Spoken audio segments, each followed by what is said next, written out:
noise from me. Hello, everyone on the live stream. No. What do you mean noise? Hello. I don't know. Like my chair squeaking and stuff. My chair is squeaking really bad. This is. I gotta get a new chair. This has to be new. This has to be like ASAP. This is getting really old. So I'm actually moving rooms. I'm going to move to the next room over because I'm tired of being above the garage where it gets hot as hell. Mm-hmm. And I'm setting up a new desk and stuff. It's a More, process. more professional. Or are you already professional? Maybe I might actually have more behind me than just a wall. Ooh, My desk is coming tomorrow. ooh. You got some coaster stuff you can put up? I should somewhere. Some I coaster don't know. posters or something? I don't know where anything's at. I'll have to buy stuff if I can't find it. Like I have stuff, but I don't know where anything. I'm so disorganized. It's ridiculous. This is probably enough to talk Yeah, about. that's kind of it's kind of expected that Busch Gardens wouldn't be on phase one. That I what? mean, phase one is just the very beginning What are you talking of about? stuff. What are you talking about? I'm not talking to you. Oh, Um, so like as they start opening stuff up, they're gonna have to open smaller businesses first. So the whole point of opening, in phases. like when you open it, the whole point of the whole stay at home is basically to maintain the levels of people at the hospitals. So you don't want to jump straight to opening a park, which could suddenly overwhelm the hospitals. You want to kind of open smaller businesses first and make sure that that doesn't cause a spike. And if that stays stable, then you open more. You slowly open more, until you're there. So I think that makes sense. I think that like in Virginia, we're going to be more on that. I think rural areas and like Texas and Georgia, like some of the more conservative places will be the ones that'll be like, we don't care. Let's just do it. Um, Rural areas too. I mean, it's hard to say. Rural areas may be fine opening up parks. Silverwood opening on May 30th may be absolutely fine. But you don't know that, and it's kind of one of those. It's a risk to test the waters. But I don't think it'll be long. I, th- I really think like end of June we should be starting to see some.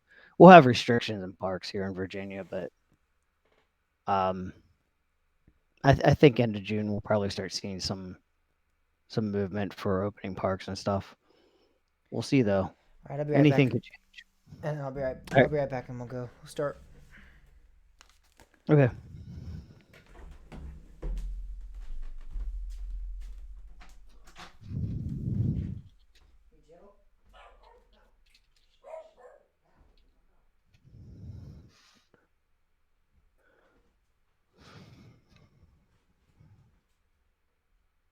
Who all do we have there? I see we have at least a few people.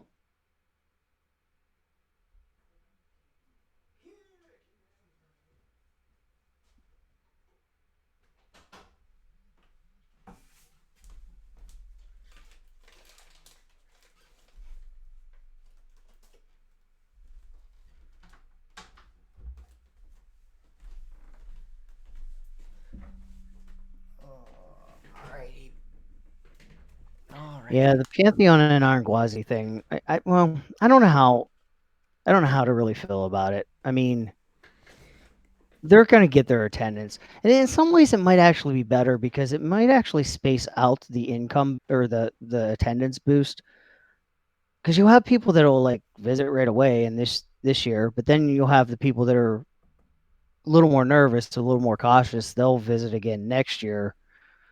Um, yeah, I mean, I think SeaWorld's bigger issue is they're just not treating their employees or their customers right. I think I think that's gonna bite them. I know that there's certain spots. Like I think if you have a basic membership, you're being treated really well right now. But there's a lot of other there's some really really crappy stuff that SeaWorld is doing right now, and I think that's going to be the bigger problem. Hopefully, they get their act together. Indeed. Yeah, I don't think it's going to be themed like Verbolten.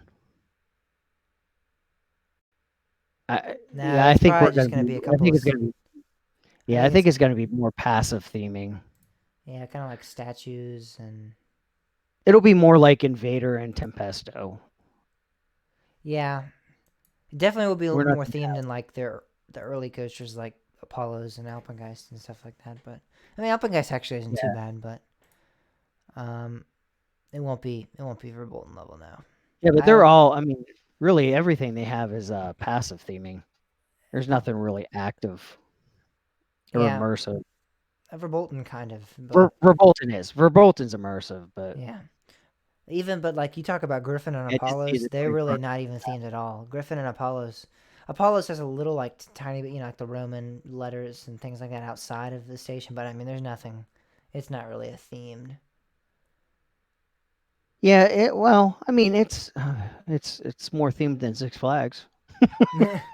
You pretty much you can put like a sticker on one of the poles, and you're more themed than Six It's not a Flags. billboard.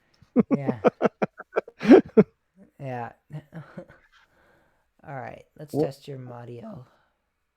Mario? Jadio. All right, here we go. Mario? Hmm? It's me, Mario and Mario. Luigi. What was it? What were Mario and Luigi? And it was like plumbers or pizza. Remember we Yeah. played that?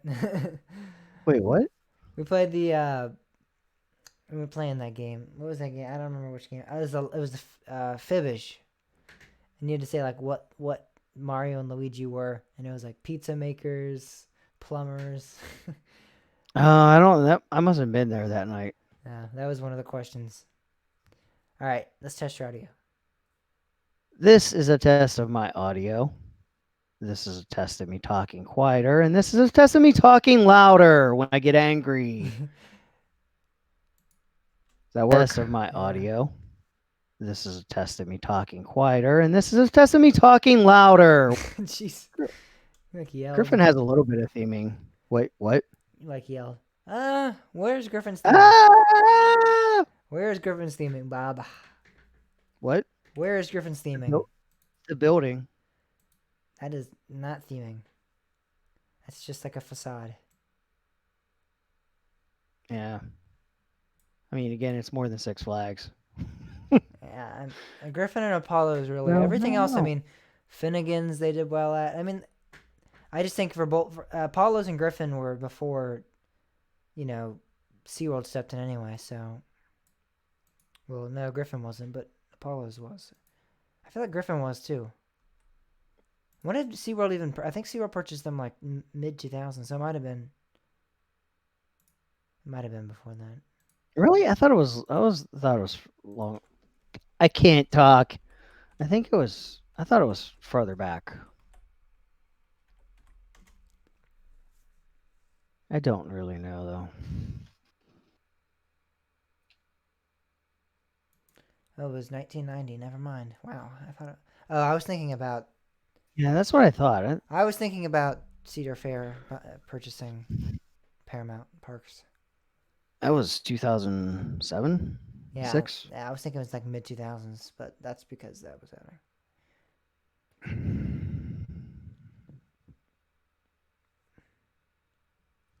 All right. Let's talk about some coasters. Sound like a plan? Sure. Sounds like an excellent plan. That's what we're here for, right? That's the name of the show. All right. Yeah, that SNS free spin is going to be interesting if that's what's coming. It probably is what's coming, but I don't think we're going to see many big projects like we used to see out of Cedar Fair. No, we're not. All right. They've changed their ways. I'm tangled up. They work in mysterious ways. No, they don't. It's not mysterious at all. It's just all about the shareholder. King's Dominion. Oh yeah.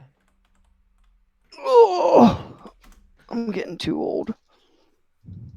To sit down and record a podcast. Yes, I just want to sleep all day.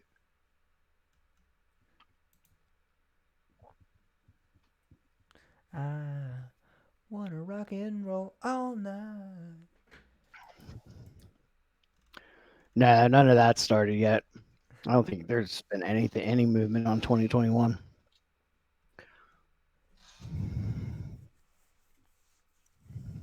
I mean, we don't really know. Nobody can get there, but I don't.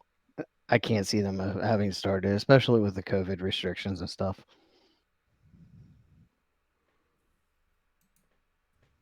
All right, you ready? Let's do this.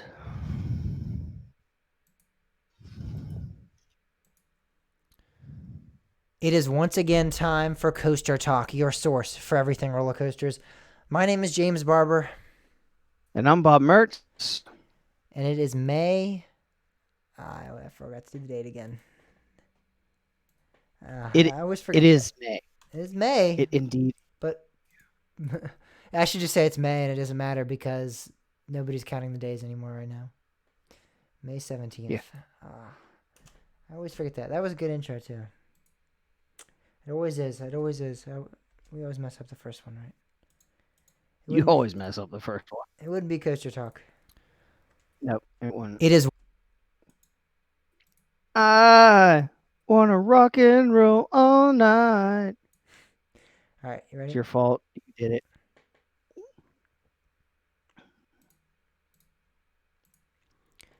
It is once again time for Coaster Talk, your source for everything roller coasters. My name is James Barber, And I'm Bob Mertz. and it is May 17th, 2020. This is episode number 73. Welcome to the Your Source for Everything Roller Coasters. Today we have some good news because, Bob, it seems as though the theme park industry and really the world in general are kind of starting to get back on track to go in the way things used to be. It's never going to be completely the same.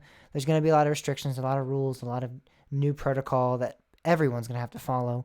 But it looks like we're kind of somewhat going back to a normal type of life. Yeah, we're starting to head in that direction. I think that's a fair thing to say. Yeah, and we have a couple of announcements, a couple of parks that have opened already, and actually we have some that are going to be reopening here soon. So Kolmarden, I just wanted to make this a point. This is in Sweden, has reopened. That is the park that has Wildfire, the big RMC wooden roller coaster that a lot of people love. A lot of people compare to Lightning Rod and attractions like that. So that is already reopened. I believe that was early May, and I just wanted to make that a point, make that out there. Anyone in Europe, that is open, and anyone in the U.S. that has any, just wants to see some action going on, that is already reopened. So that's good news. Music parks that are reopening. We're going to talk about some of the European ones as well because we don't touch on them quite as much, but we're just going to go over some.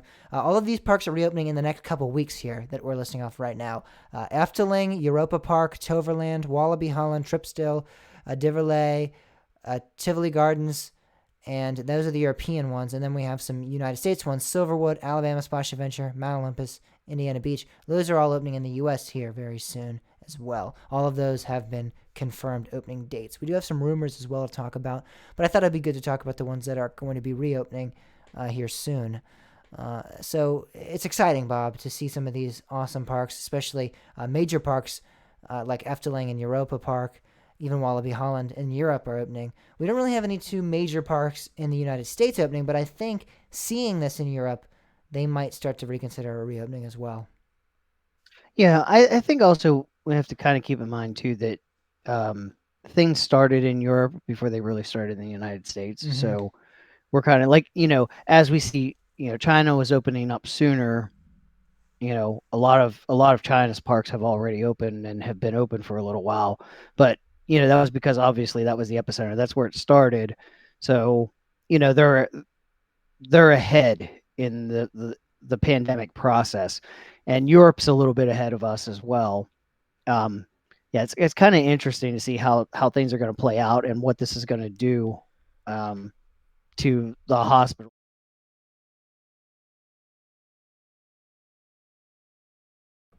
Opening up with any kind of restriction on where you live. Mm-hmm.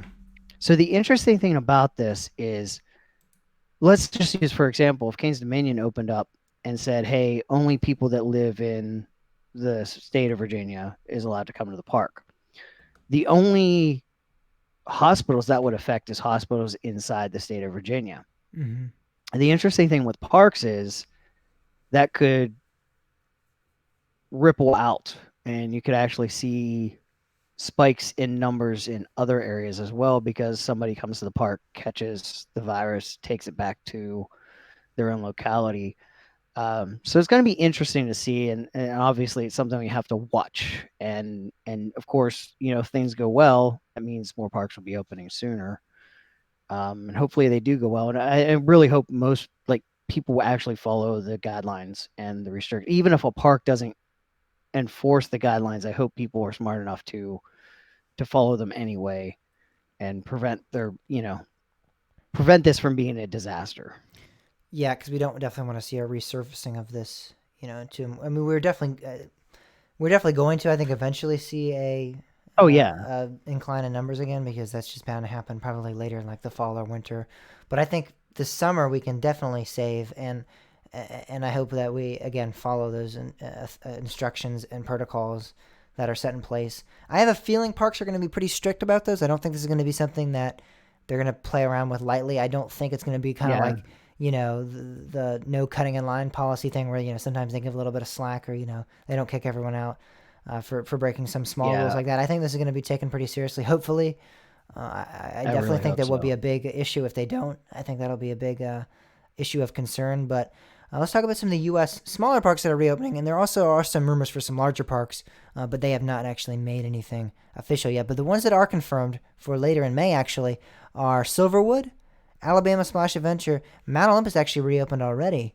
With their Yep. resort, just to their hotel guests though, and then Yeah. So Indiana you have to Beach. stay Yeah, at you have to their stay at the hotels, actual resort, which which is it's my understanding it's not that expensive. So yeah, but it's just for a problem with like people that have that as their home park. I can 100% understand complaints. Come on, man, I live 5 minutes down the road. You want me to spend a night at the hotel? I don't know, but during this time, you kind of have to make some sacrifices there. Indiana Beach also reopening, and they're planning on doing that June 26th for a VIP event, and then June 27th to the public, which is exciting because that park, as we all know, was rumored to be done for, and now it's back. Well, it wasn't rumored; it was confirmed to be done for. And now it's back. It's been a big story that we've been following here on the yes, podcast. So great, it's exciting. great news. Great news to hear. Yeah. So Mount Olympus, that was an interesting issue of concern, though. I do think it's a little funny that having it as your home park. I can't imagine how upsetting that would be to figure. I mean, I cannot imagine if Busch Gardens, Williamsburg, or Kings Dominion said, "Hey guys, you guys can all come as long as you stay at the property, one of our properties." Like if Kings Dominion said our campsite, or Busch Gardens said a hotel, like they don't even actually have a hotel, but if they said like a hotel near us, I would feel that that is kind of especially like I don't know how the Mount Olympus pass system works, but if you're a season pass holder and you don't want to stay, I mean, like, how do you ask for a refund? Do they say, hey, in 2021 we're not going to do this? It's Yeah, interesting. I don't know. Um, yeah, I honestly don't know how that works, and I don't want to comment on that because I don't really know. I mean, if there is they may not even sell season passes, because it's my understanding that Mount Olympus, their whole existence is basically to increase sales and lodging at their lodging. Yeah. Um, but it's my understanding there have been a couple conversations about this, and it's my understanding that basically the price to stay in a hotel along with park admission isn't that ridiculous. So it's not that. And actually, I think somebody said they were actually running a special where if you actually get a hotel room, you get free parking. So Hmm. it may actually end up being cheaper to just get a hotel. I don't know this for sure. This is all just conversations that I've witnessed going on different forums and stuff. But you know, I think the interesting thing about it though is it's kind of an easier way to maintain that capacity level Mm-hmm. because you know how many guests are staying at your hotel. That's a given. Generally you're not really watching numbers of people that are coming into your parks as closely as like what your hotel is. So that's probably one of the easiest ways to track and say, look, we're we can't go over our capacity because our hotels only house this many people. And Yeah. it may just boil down to just being an easier logistics management issue of, oh, let's not, this way we don't have to count the number of guests coming in the gate. We just know that if they have, they have a reservation, they're good to go. And we know as long as we don't accept anybody else, we're not going over that number. I've also heard that this is kind of what Mount Olympus was kind of going for originally, like that this was not, part of COVID, that this was actually something that they were going to just implement either way, and that they're going to continue to do, into the future, regardless of whether or not COVID is still a threat, in 2021, 2022. So I don't know. I definitely think it is more of a sales tactic. Let's get as many, people at our hotels and our lodging. But there definitely is some definitely benefits, I think, in restricting capacity in that fashion as well. Yeah. But maybe that's just more of a coincidence more than Right. or a Yeah. benefit, added benefit to something they were already planning on doing. But anyways, let's talk about some of the major rumors for reopening parks. Dollywood, and this is good because I just honestly a couple weeks ago did a video on this on the YouTube channel when I was speculating when some theme parks were going to reopen. And I said Dollywood, I think, would open early June, and it looks like that is actually a rumor that's circulating around the enthusiast community, and it looks like Dollywood is a rumored late May, early June opening, which is great. I mean, the thing with Tennessee is, I believe the statement directly from their governor was, you can open business in any industry right now as long as you can provide the safety means of doing it. So as long as it's safe, you can have business in any industry. I'm pretty confident I read that correctly, and I remember reading that 100% from an article, I believe, on CNN. So he pretty much said anybody that can safely operate can operate right now. So I definitely think Dollywood Hmm. is going to take advantage of that and do it in a safe and fun and amazing way, because I know Dollywood's a great park, and I think they can definitely accomplish that. I know, again, Dolly Parton, we talked about that a couple weeks ago, was helping Yeah. out with different COVID research and things like that. So I definitely don't think this is going to be a sloppy, let's just Yeah. I reopen think right now. they'll definitely do this smart. Mm-hmm. And of course there already are some attractions open in Pigeon Forge now. Yep. Uh, so that's it's not like you would just go there and, oh, it's just Dollywood, that's the only thing open.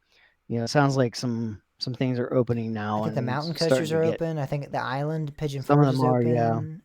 And what will be interesting is if Branson, Missouri, Silver Dollar City would also open, because that is also a Hershon property. I So, did read, I actually did read that at the very least, one of the mountain coasters, I don't know how many are up there, but there is a mountain coaster that just opened in Branson, Missouri, yes, or is and opening this weekend. there, I believe it's Bigfoot Fun Park opened up a couple weeks ago in Branson, Missouri, which is like it's like a step up. It's like a FEC pretty much. They have a Yeah. huge 200-foot drop tower. They have a slingshot. They have an indoor arcade, and they reopened and they're fully functional. Their arcade's fully open, which surprised me. I'm like, an arcade? That's kind of risky. I mean, that's a pretty. Well, I mean, yes, there's different ways of looking at it. I think one of the things though is an FEC is a limited number of people.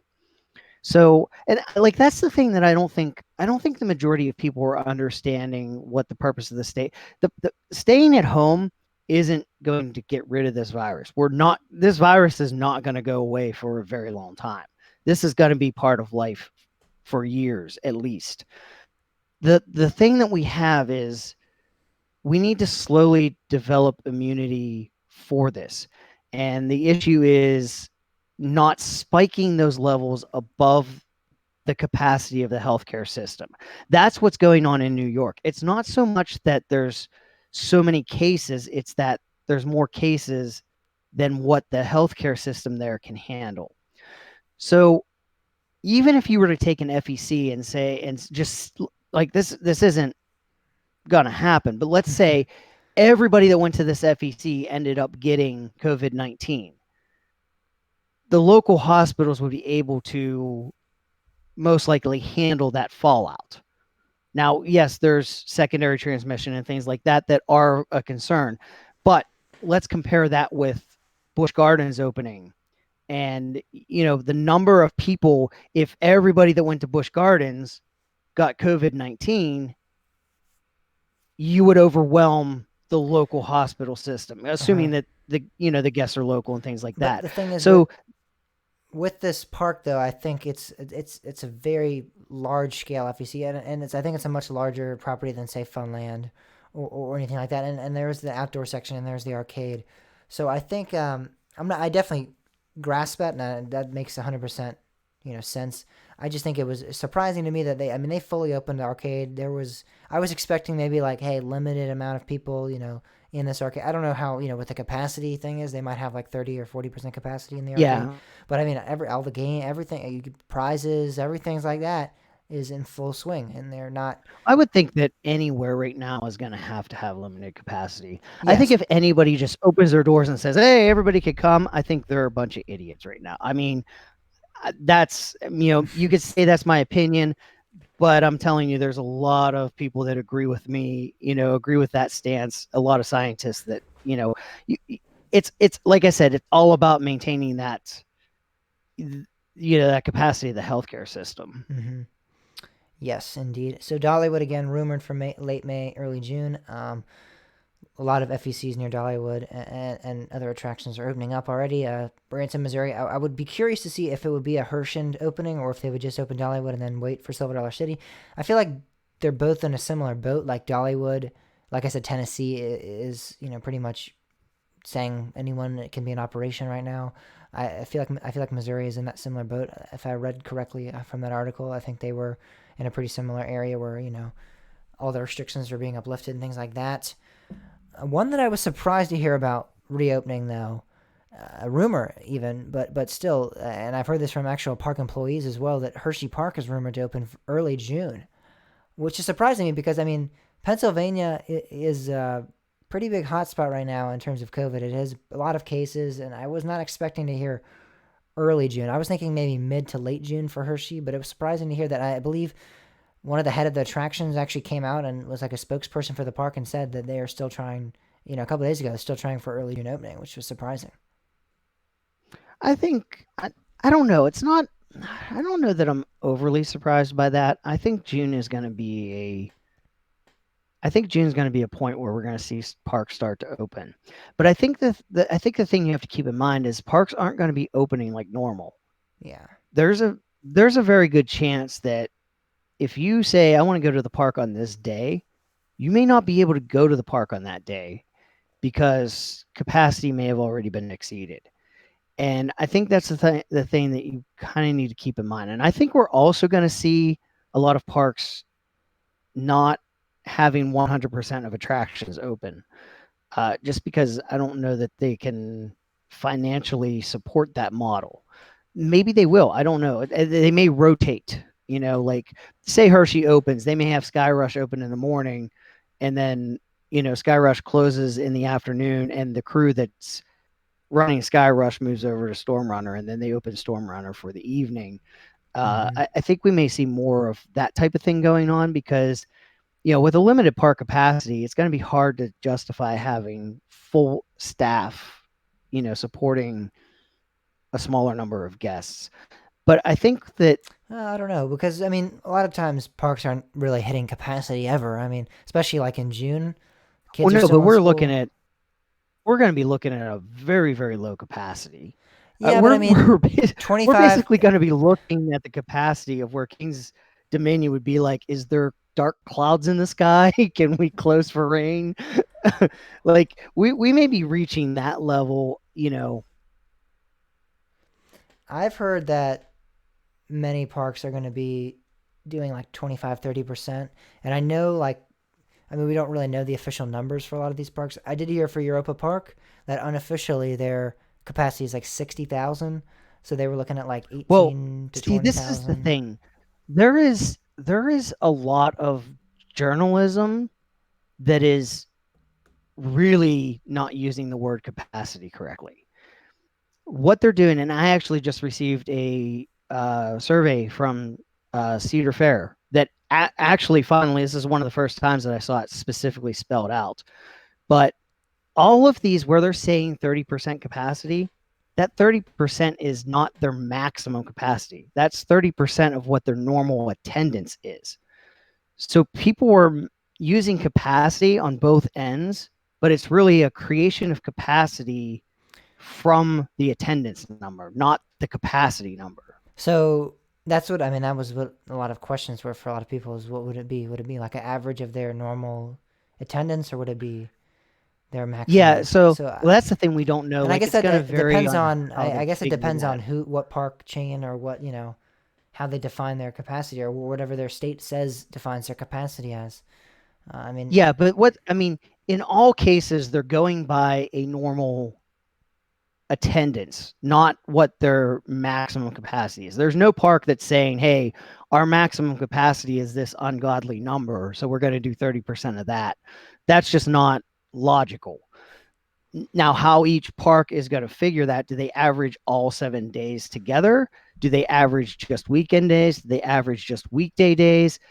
Each park may have a different formula to get that nominal attendance, but mhm. it's going to be from some type of nominal attendance. And you're going to, if you're going to do that average, you're throwing out the days that it's like, you go to the park and it's like, oh my God, like all these lines are horrible. Like that's not a realistic number they're coming from. They're coming from some kind of an average. Well, I think they might use that number, but I think they might average it in Well, it with would be with. averaged in, but that's not going to be the final number because Yeah, that's I going to know. be offset by the lower days. That's what Yeah, I I'm mean saying. that's what I always figured would be kind of how they did this. But I was just saying in terms of like Europa Park's maximum capacity. I think they said was 60,000, and I know they're not going to actually take that and say 30% of that, but I'm just saying realistically, like their 30% of that average number would probably be around 10 or 15,000. I would assume, not even not taking that and actually doing 30,000 of that. But if they did average out and say like on these days we got 60,000, on these days we got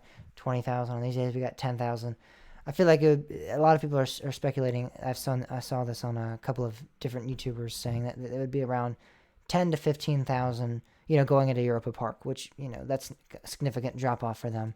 That's not a lot of people at all for that park. So if we saw that with other parks, Kings Dominion and Busch Gardens are definitely like lower than that because Europa Park's like a huge destination resort kind of thing, like almost like the Disney of Germany kind of. So Mhm. if we saw that with like Kings Dominion, Busch Gardens, what would it be? That's the question right now, and Yeah, I mean, I think it's gonna be a really low number, though. yeah, and that's I think Kansas State's gonna be a really low number too, like really low. yeah, I don't know. That's going to be interesting to see. I'm curious, very curious to see because we haven't got any information out of those parks, Cedar Fair or anything like that. And I'm curious to see when we get to some information from Hershey because I've heard a lot of rumors and I've heard a lot of things from their spokesperson, but I haven't seen any actual official releases. I mean, and that's coming up. I mean, we're about 15 days away from June, and that's when they're rumored to open. So it's not a lot of time to give people notice, like, hey, we're opening up, make a reservation, or hey, we're opening up, book a hotel, or whatever like that. So I am kind of worried that that might not be the case for Hershey. I feel like that might be I pushed. I actually think it's possible, and I think it's the main possible. I just reason think I it's think Tom Wolfe has been doing a really good job of managing things in Pennsylvania, and I think that, of course, I'm sure. Yes, that's opinion. There's going yeah. to be people that disagree with that, but I think that he's been on top of things, and he's done a really good job of managing that. And Pennsylvania is already starting opening procedures. There, I don't know. I've been following Pennsylvania, but I kind of like stop. Most of my family's in Pennsylvania, but I kind of like the last couple weeks. I've kind of drifted away from the news. But it's my understanding that they're starting to open in zones. So, depending on what area you're in, they're going to be hit different phases of opening. Hmm. And I think if they do that well, um, I think we may see it. I think I would not be surprised at all to see Hershey open early to mid June. I don't think that's far fetched. I don't think it's far fetched, but again, there's not really much notice right now, and I think that's something that's going to be important in terms of them getting and reaching there. Because I mean, we talked about this a couple weeks ago. There's going to be a lot of people that don't want to go and that are scared to go, and Yes, there's going to yes, be a lot of people that if they aren't given advance notice and it just shows up one day, oh yeah, in the next tomorrow we're opening or something.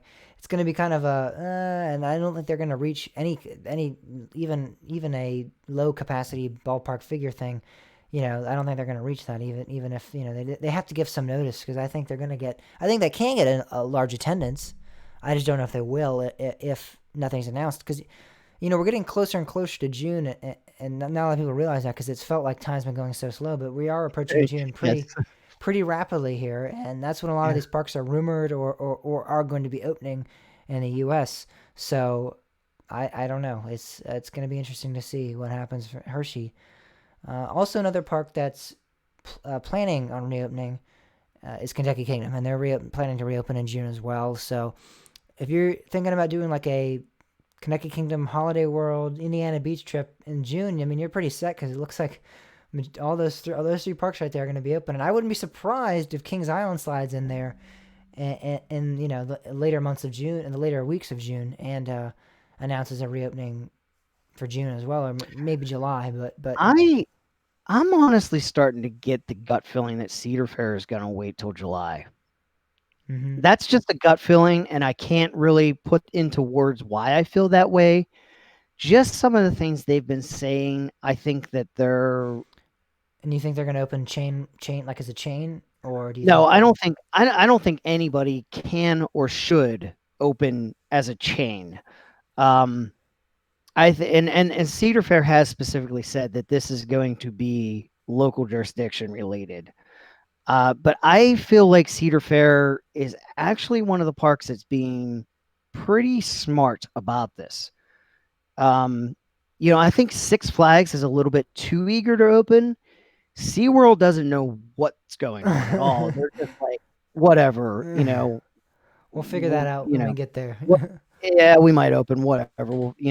Cedar Fair, I think, is just really, really looking at this logically, and I think they're really doing a good job of following, what I think one of their biggest concerns is, and I think they're seeing this, is I think, and I don't think a lot of other parks are seeing this.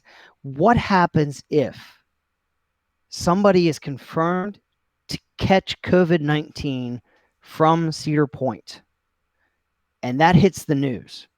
How does that affect Cedar Fair as a chain? mm-hmm. I don't know for sure, but I don't think that's going to be a positive thing. It No. may not impact them at all, but at the same time, that could be taken very negatively. And all of a sudden, there's that blowback. So I think Cedar Fair is kind of looking at this from that perspective as well. As they want to really open. I mean, obviously, as a business, they need to open, but at the same time, it kind of feels like to me that Cedar Fair is really balancing this and realizing, this, as much as we want to open, we also don't want to be that park. Be that So we chain, yeah. really want to make sure we do this right. We want to make sure we get things set up, Mm-hmm. properly and make sure. And I think they're also kind of holding back and like, let's see if Six Flags falls flat on their face first. Because if they do it, well, okay, we're done. Or let's push this way off. If Six Flags does okay, then Cedar Fair can feel a little more comfortable about opening up. And the sad thing So about that is I don't think Six Flags would get too bad of a rap for that. it's Six Yeah, Flags, I don't. Yeah. It's expected almost. right? If they don't, Exactly. if it doesn't, I think it'll be a better case scenario. If they open and nothing happens, then I mean, if they open and something like that happens, nothing's gonna come out. It's just Six Flags, COVID. They're gonna be like, oh, whatever. But if something does, they're gonna be like, holy crap, Six Flags, no COVID cases. Okay, we can do this. I think it's gonna Yeah. be, it's gonna be along those I lines. don't know. Like again, that's my opinion and that's my gut feeling right now. Mm-hmm. I may be proved wrong. We may see a couple of their parks open in June. I don't really know this for sure, but I just feel like, as much as I've been very, very critical of Cedar Fair over the past year or two, I'm giving them major props through all of this. I think they're doing a really good job of managing this and holding expectations to where they should be and staying on top of it and I. communicating with their guests. Mm-hmm. That's an important thing that they're doing as Mm-hmm. well. Yeah. I think there could be I still think there's going to be a chance that Kings Island opens June, and the Ohio parks. 'Cause I know the Ohio governor has stated many times that he is fully on board. He wants to reopen the economy. He wants that done really quickly and really soon. So I have a feeling that that might be June. I think there might be a June thing, and again, it would be a Cedar Fair decision. It wouldn't obviously just happen because the governor says so. But I think that they might say, okay, let's try the Ohio parks. I think Carowinds has a good chance of reopening then as I well. think they'll try. I think they'll try Kings Island first. I think Cedar Point's going to hold off longer because I think that's possible. I think they may realize that they have a potential disaster looming with all of these gold passes they sold. Hmm. I think that we have so many Well, people that have their first season pass and they're so anxious to use this, and there's going to be a lot of times where somebody is, sorry, you can't come to the park today, we're full.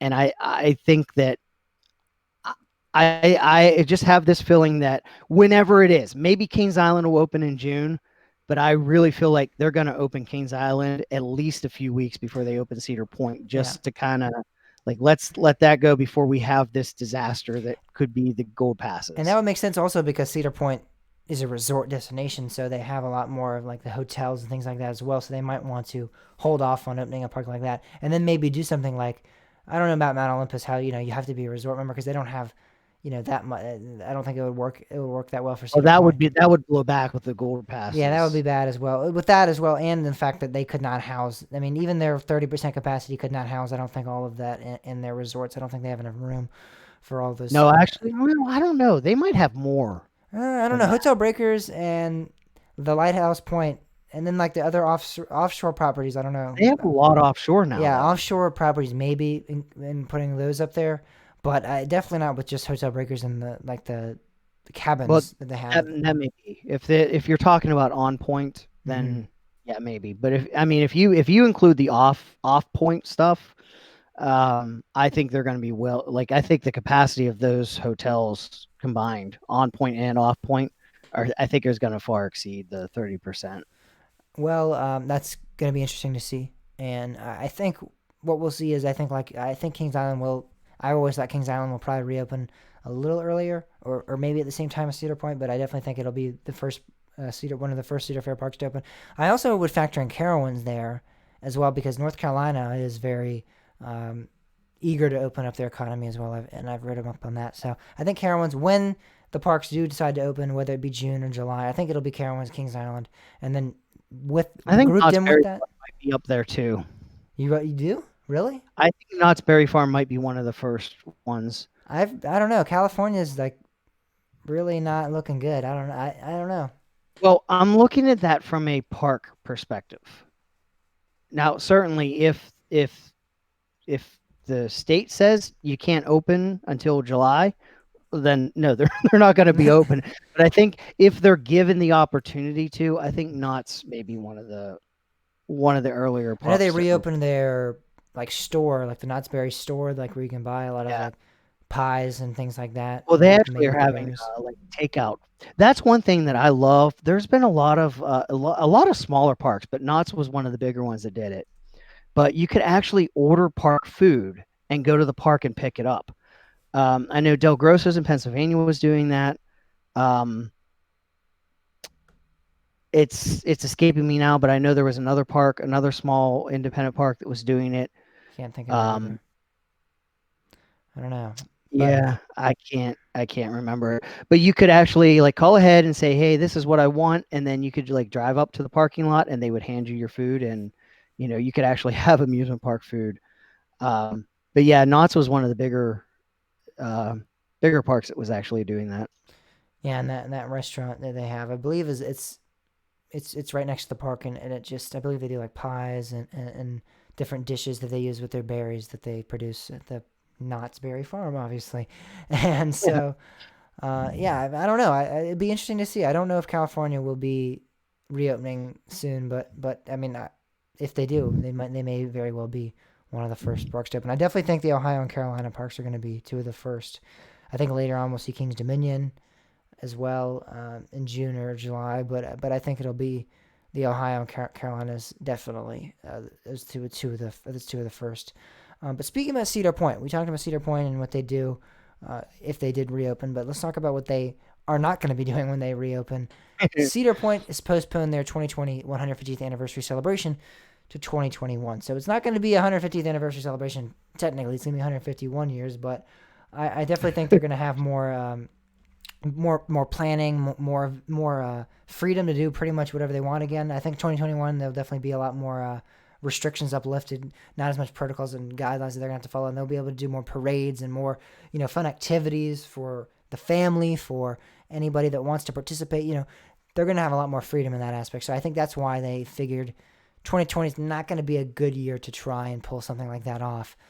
Well, you also have people that are going to want to get to the park and see it, and you're going to have limited capacity. Yeah, So but I think mean, I that, think they could pull you it know, off in an aspect of, you just come and you come every day, you reserve your spot, and you eventually will get in. But I think they want to have the availability of having a full park come to this parade and a full park yeah, come to and the show, or whatever they're going to be doing. They want to have you as also, much I people mean, coming to that. the people that are cautious and I mean, certainly there's people that should not be going out this year at all because of their health conditions. They're older people, they're more vulnerable. There's people that aren't going to be going out, and you want those people. They're probably one of the bigger parts of Cedar Point history. Yeah. You want them to be able to partake in something like this as well. So hmm yeah, I think it makes sense to push this off to when you could do the hmm full celebration. Yeah, yeah, and I think both of those reasons factor in together. Um, But yeah, Cedar Point, again, their big 150th anniversary. This is the year that a lot of people thought like some big major coaster was coming. At least they didn't do anything crazy like that. And imagine that. Imagine the Cedar Pretty Point smart. fanboys. The Cedar Point fanboys would be storming the point. They'd they would. If Oh, some big coaster sitting there 150th anniversary and they can't ride it. the CP fanboys, man. I Oh, don't know. not good. They're almost as bad as the RMC fanboys. Oh well, I'm including the RMC fanboys, so. No, no, I don't. You're not an RMC fanboy. You're an RMC fan. I'm hmm an RMC fan. I mean, RMC makes great rides, but there's those RMC fanboys that's like every wooden coaster should become an Yeah, RMC, and yeah. let's get rid of everything else. We don't care about any other coaster That's than a wooden roller RMC. coaster over there. That should not be that. That should not be like that. Let's RMC that. Exactly. Exactly. Yeah. Wildcat should not be RMC. No, I Don't at as much me. as I agree, The Wildcat should not be. as much as I don't, I think Wildcat's a good ride. I wouldn't be too devastated if they did RMC, but I'd be fine with them keeping it as well. Same, but the thing I is, people saying RMC Grizzly at King's Dominion, that really gets me agitated. no. RMC, we were talking about earlier. Someone said RMC Legend at Holiday World. I mean, come on, that's pushing it. Sick. Next, you're gonna be saying RMC Voyage. I mean, come on, man. I mean, they're supposed to be wooden coasters. I mean, they're out there for a reason. They have manufacturers out there. There's definitely a fan base of wooden coasters that love wooden roller coasters, and to just be like RMC every wooden coaster in existence, I definitely get that. Yeah, so that's a fair point. I don't think every RMC every wooden coaster should be RMC'd. So yeah, I guess there is like a difference in that because there are definitely some people out there that pretty much see a wooden coaster and they're like, Yep. let's RMC it. Well, speaking about RMC Woodstock Express. yeah, RMC. That would actually be pretty cool if they did. One of them. One of them. One of Yeah. the keep the others, but one of them just to experiment a little bit. Um, RMC being mentioned, we have Jersey Devil Coaster that's going to be resuming construction here. May 18th, I believe, is the official date that I Yep. believe is non-essential construction can resume in New Jersey. So Jersey Devil will begin getting back to place. I think they had pretty much all construction completed, but I think there's a little bit of track that still needs to be in place. But I'm pretty sure they're pretty much almost done with actually that. So I'm sure like the queue and the maintenance things like that will be starting to get finished up. But I believe the actual ride itself is pretty much intact. I don't know if the trains have arrived or anything like that, but I think they're pretty well on their way in that in the actual ride experience aspect of it. Yeah. This is a coaster I don't know how I feel about. I think it's just getting lost in some of the other things. hmm Uh, but I'm excited I haven't rode a single rail coaster yet, but it's It'll be a kind of sleeper hit, I think. I think it'll be a sleeper hit because yeah, I think that's what we're gonna see. we're gonna see Iron Gwazi. That's gonna be a big hit. Pantheon will probably be pretty popular. Yeah. A- Candemonium. Candemonium, and I think Jersey Devil. I think Jersey Devil's getting a lot of recognition, but I just don't think as much recognition as, let's say, it opened in 2018. You know, when it was Mystic Timbers and Invader were like the two big coasters. If it opened in another off year, but this year really is. I mean, I know we say this pretty much every year because it's kind of true every year, but this is one of the biggest years for coasters, and it sucks because it's being pretty much confiscated by this virus here. I mean, but if this Yeah. wasn't here, I mean, this was a huge year. I mean, there were so many big attractions opening up around the globe, and it's really unfortunate that this happened this year because I think it would have been we would have seen one of the biggest years for theme park in terms of I think a lot of attendance for different chains would have increased and different parks would have increased, and I think we would have seen a huge turnout for the theme park industry. Which kind of it really is unfortunate because I know a lot of parks put in a lot of time, a lot of effort, a lot of money to do a lot of these attractions. But Jersey Devil will resume, and we're gonna see that start back up here May 18th again. But something also, and I don't know the date of this, maybe you do. Their Great Adventure Safari will reopen pretty soon as well. Again, I don't know the date 100%, but it's reopening pretty soon. And I believe what you're going to do is you're going to take a car and you're going to drive around Yeah. instead of having, the actual safari vehicles drive you around. You're going to go in your own car and you're going to drive around and you're going to get to see the animals and things like that. So it's not really the experience itself opening back up. You're not going to be on Well, I these. think it's been years, but I thought that was a drive-through attraction by default. I thought I was under the impression that it was Well, a there safari I vehicle adventure, like you got on this your is own. this is I think that you drive through it and then there's an area where you can get out and there's exhibits there. But I think the bulk of that is a drive-through attraction. I I'm I never have done it. maybe I don't know. tram. Yeah, I don't know. I don't know for sure. I know the one at But I Busch feel Gardens Tampa is definitely one that you get on your own safari vehicle and they have like a tour guide there, and that's what I was under the impression that this was as well. But I'm not 100% sure. It very well could be a drive-through attraction. It seems like I have a lot more of a Six Flags move. We're not going to pay for the maintenance, on these trucks and everything like that. Let's let them drive their own cars around. I that could be very well the case.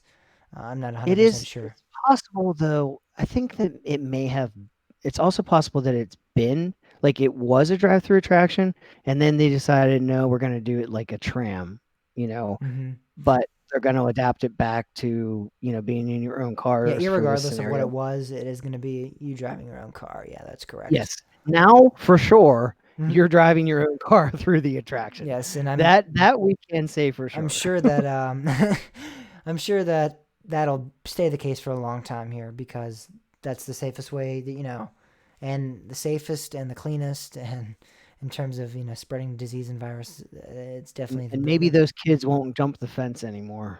yes, that hopefully they won't jump the fence anymore. So we don't know when the park itself is opening, but Great Adventure Safari is reopening pretty soon, I believe. They announced on their social media pages that was happening. So when we return from this break, we're going to be talking about King's Dominion and our home park of King's Dominion and all the fun adventures we've had there. Talk about some of the park history when we come back.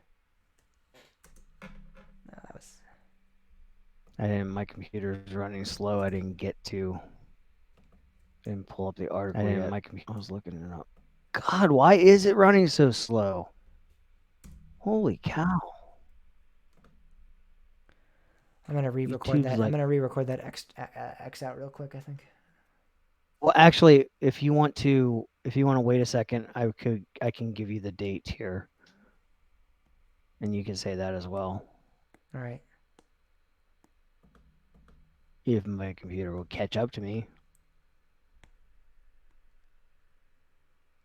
Let me know when you're ready.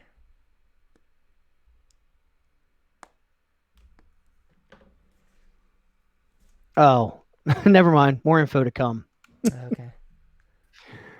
It will require advanced reservations Reservation. and advanced tickets. All right. Yeah, I figured that. All right. Here we go. I'm gonna re-record the extra. You won't really say anything, so Okay. I'll record my part.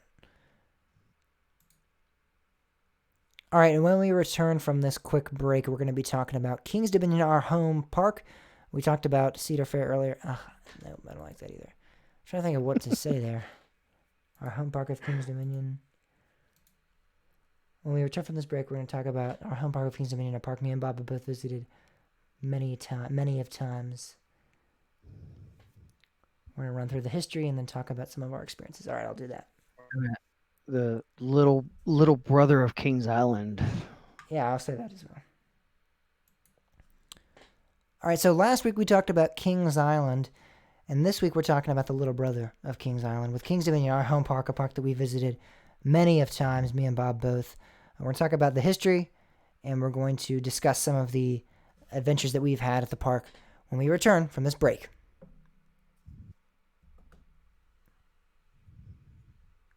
All right, cool. My computer is like, I don't know. It's so weird. It's like my load isn't high, but everything's like coming to a crawl. That's what she said. Yeah, I know.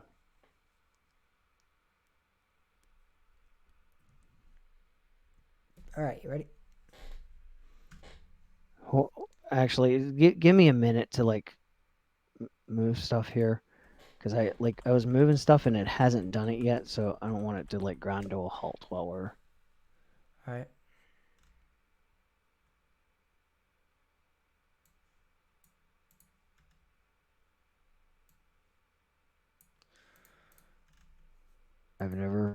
It's never taken me this long to move and resize a window. I love when this stuff happens when we're doing a podcast. It seems both of us. Okay, I think I'm good now.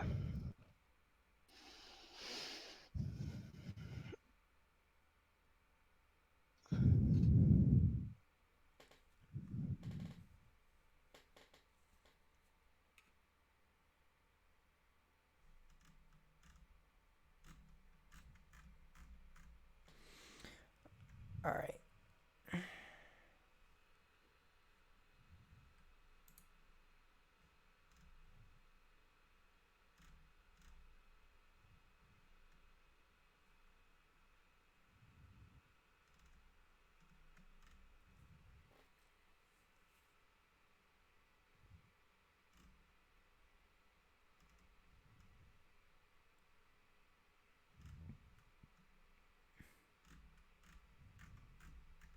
Ready? Yep.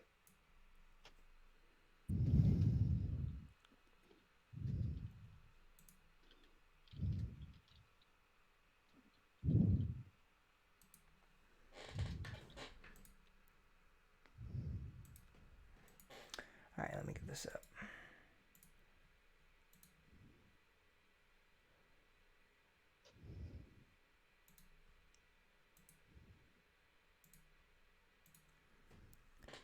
Following the success of Kings Island, Kings Dominion opened on May 3rd, 1975, with many attractions including Rebel Yell, Lion Country Safari, their monorail, the log flume, steam train, and also some other attractions. Obviously, our signature attraction was the Eiffel Tower, which was a one-scale replica of the original Eiffel Tower and was a clone of the one at Kings Island, which is, still the case to this day. So we have the International Street. We have the Happy Land of what was the Happy Land of Hanna-Barbera, which is now the kids areas of the park. Old Virginia, and we had Coney Island, and we had Lion Country Safari. All of those areas are still with the park in some shape or fashion. They've been transformed over the years to different things now. But we are very close in. I mean, if you look at a map of Kings Dominion and Kings Island, really hard to tell the difference between the two. I mean, in the very beginning, at the very front of the park, you can definitely the entrance for the sure. entrances and the surrounding areas, Old Country, Rivertown, things like that. You'll definitely see some similarities there. Something cool that not a lot of people know about, unless you're a member of ACE or you've maybe done some more research or about the movie Roller Coaster that was filmed at the park in 1977.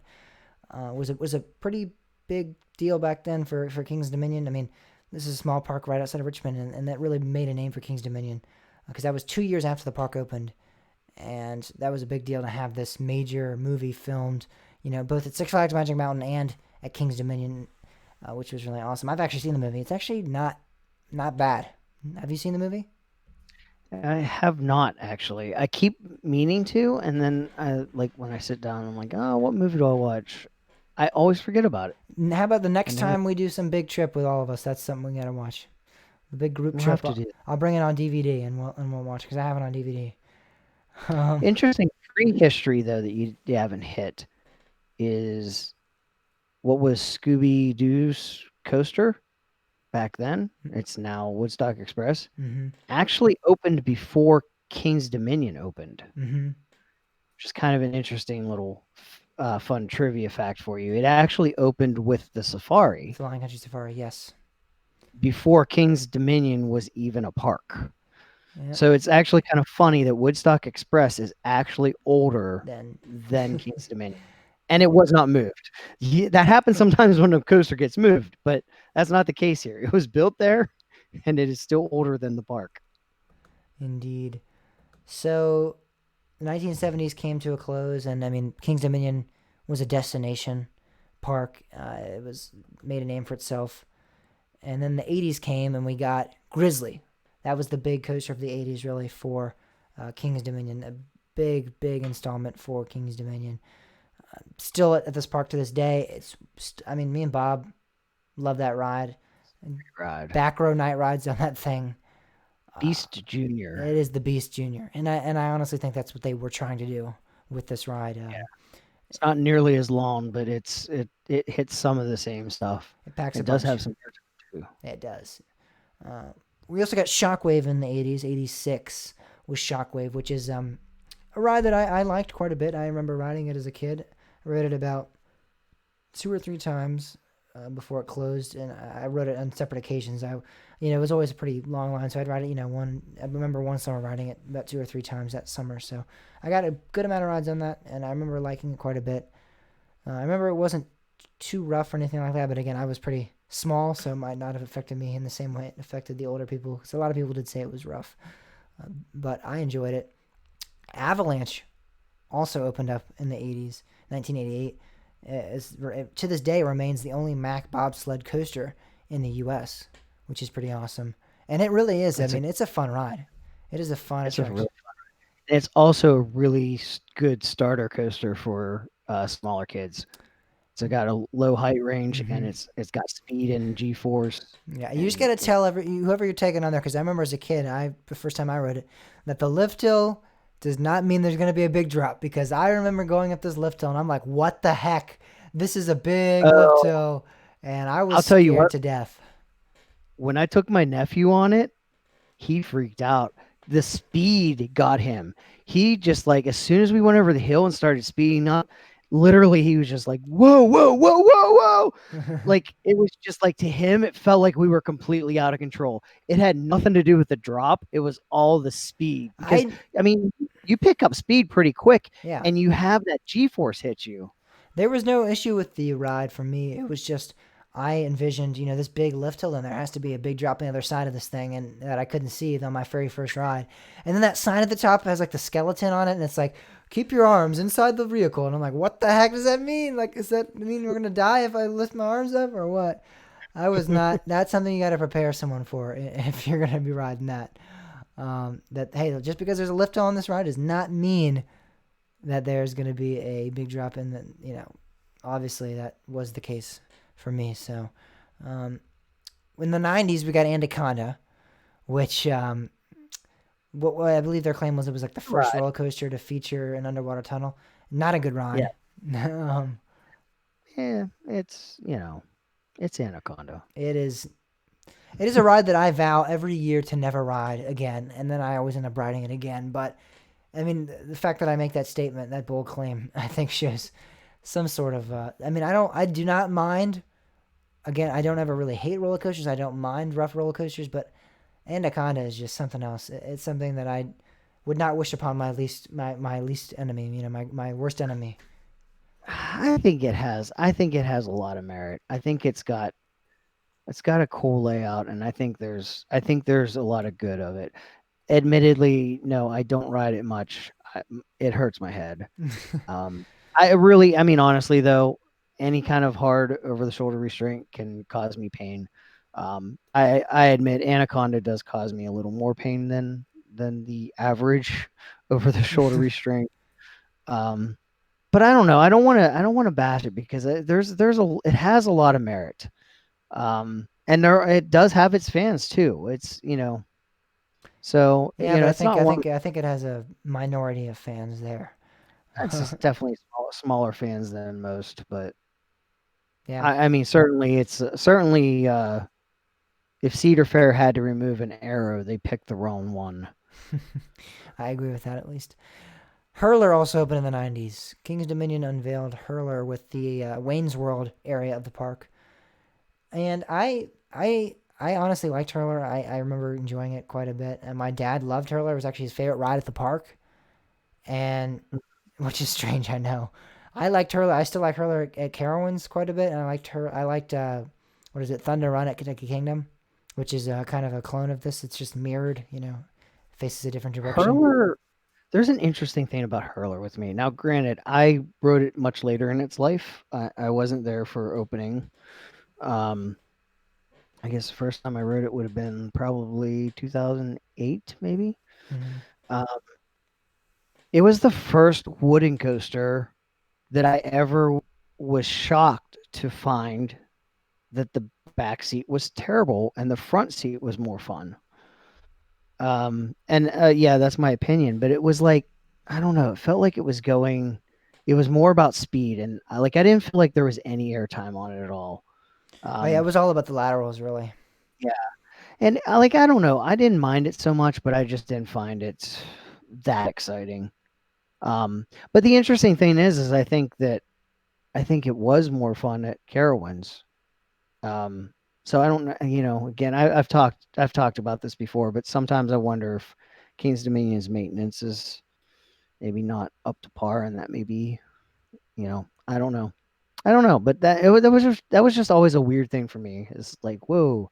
I mean, certainly now their GCIs definitely have some coasters that are better in the front, but back then it was like, wait, why is this better in the front? It's a wooden coaster. It's supposed to be better in the back. Uh, I still I think enjoyed it in the back more, but that's again all opinions, and it was a long time ago, so I can't say I remember it that much. We also got Taxi Jam in 1997, which is now Great Pumpkin Coaster, and then we also obviously got the big attraction 1996, a year prior to that, with the Outer Limits Flight of Fear, which was the first LIM launch coaster, along with the one at Kings Island, of course. And I mean that's a big ride still to this day. I mean, I think out of the rides we have, I think that's probably in terms other than Intimidator 5, that's the ride that intimidates most people because I mean you have to go into this dark, scary building. You have to climb up these stairs, Yeah, and then there's that launch that so loud, so crazy. I it mean, I remember getting so frightened by that.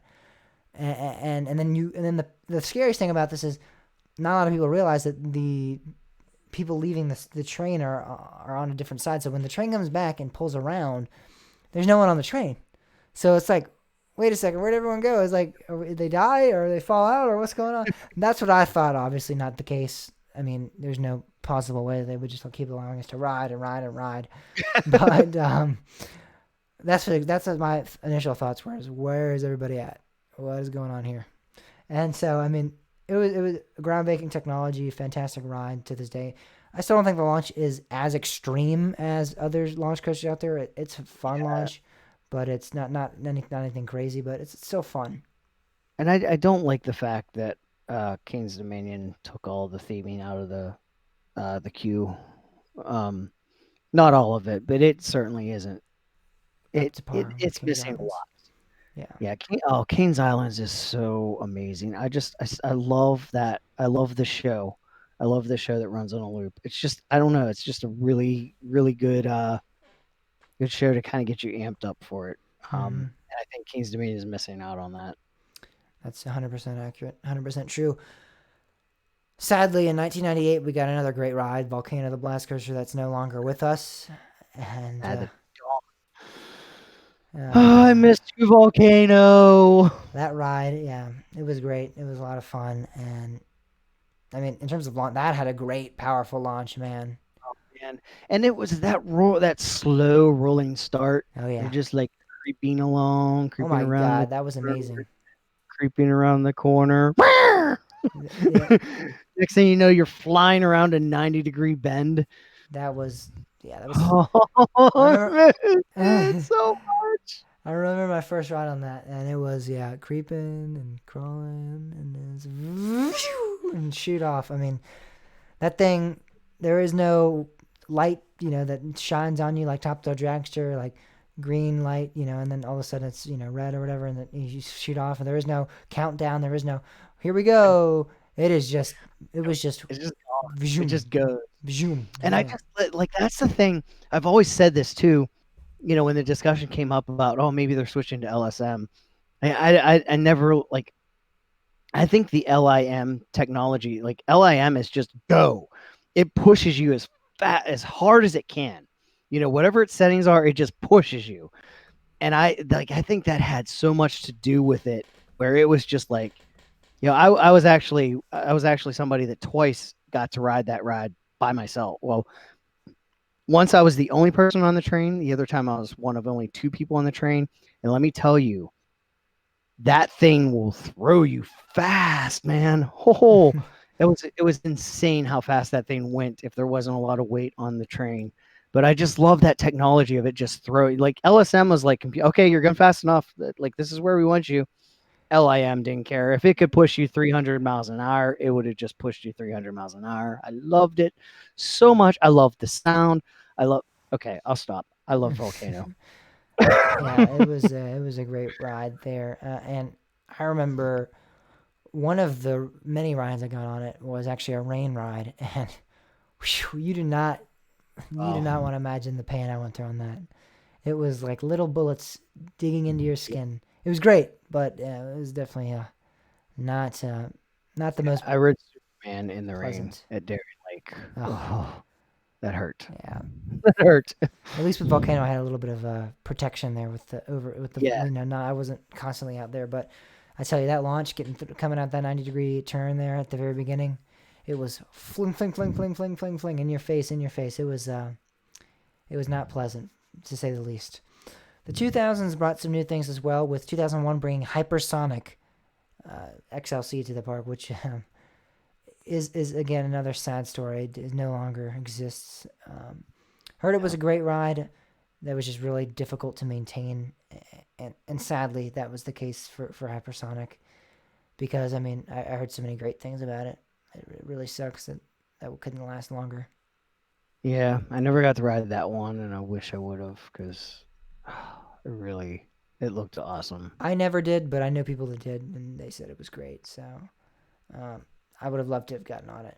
2002 we got Ricochet, a Wild Mouse. Nothing great there. 2003 we got, and this is the year I was born, so maybe this is fine. Drop Tower, which is one of my favorite rides at the park. I love Drop Tower. It's And it- one of the best drop towers on the planet. I think probably the best I've ridden. I don't know. I love it. It's so good because there's not Mm, many drop towers that do that 300-foot drop that really like the anticipation is really worth it. A lot of times you do those big drop towers and the drop itself isn't that intense, isn't that great. yeah. Oh, the drop on that. It's a good drop tire, but I'm sorry, you still can't beat the Larson drop I love tires. the Those vi- things. Oh I my think they're god. different. I think they're different enough for me to They kind are of. they are different. They are different. They are certainly a different experience, but It's for me. Every time I yeah. get on the drop zone or drop tower, I I'm full with anticipation. I mean, I'm at 300 and I'm like, oh God, we're at 300 feet, we're at to go. And with the Larsons, you don't have enough time to really think about that. And yes, there is some like, oh my God, but it's you're 80 feet, 90 feet off the ground. There's no comparison being 300 feet in the air and just going, holy crap, holy crap. There's an Terminator 05 directly in front of me, and it's like we're like level with that. It's just crazy.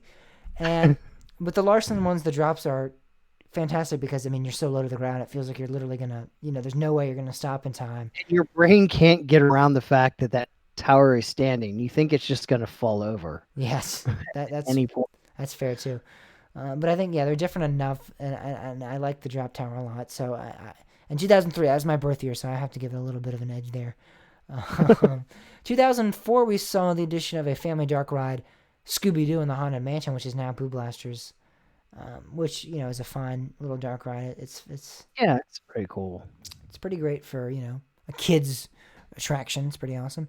We saw Tomb Raider in 2005, which became the Crypt, and that was a good ride. That was Sadly, it is no longer with us now. I have a problem with spinning rides, so I I didn't love enjoy that it as ride. much. But I Oh, mean, I it love was that in ride terms of theming and things like that. It was a really too. Like crucial everything. ride in that section of the park. So I wasn't a huge fan of it because I'm not a big spinning a lot is really it causes me nausea sometimes. So I think when I got rides on that, I was feeling that. But it was a good ride in terms of the theming and the atmosphere produced, and I'm sure a lot of people enjoyed it. So I knew it was a fun ride. I believe the only Huss free spin still now is a Great Adventure. It's Six Flags Great Adventure in New Jersey. I believe that's the only one. They're closing like wildfire I mean, almost. top spin.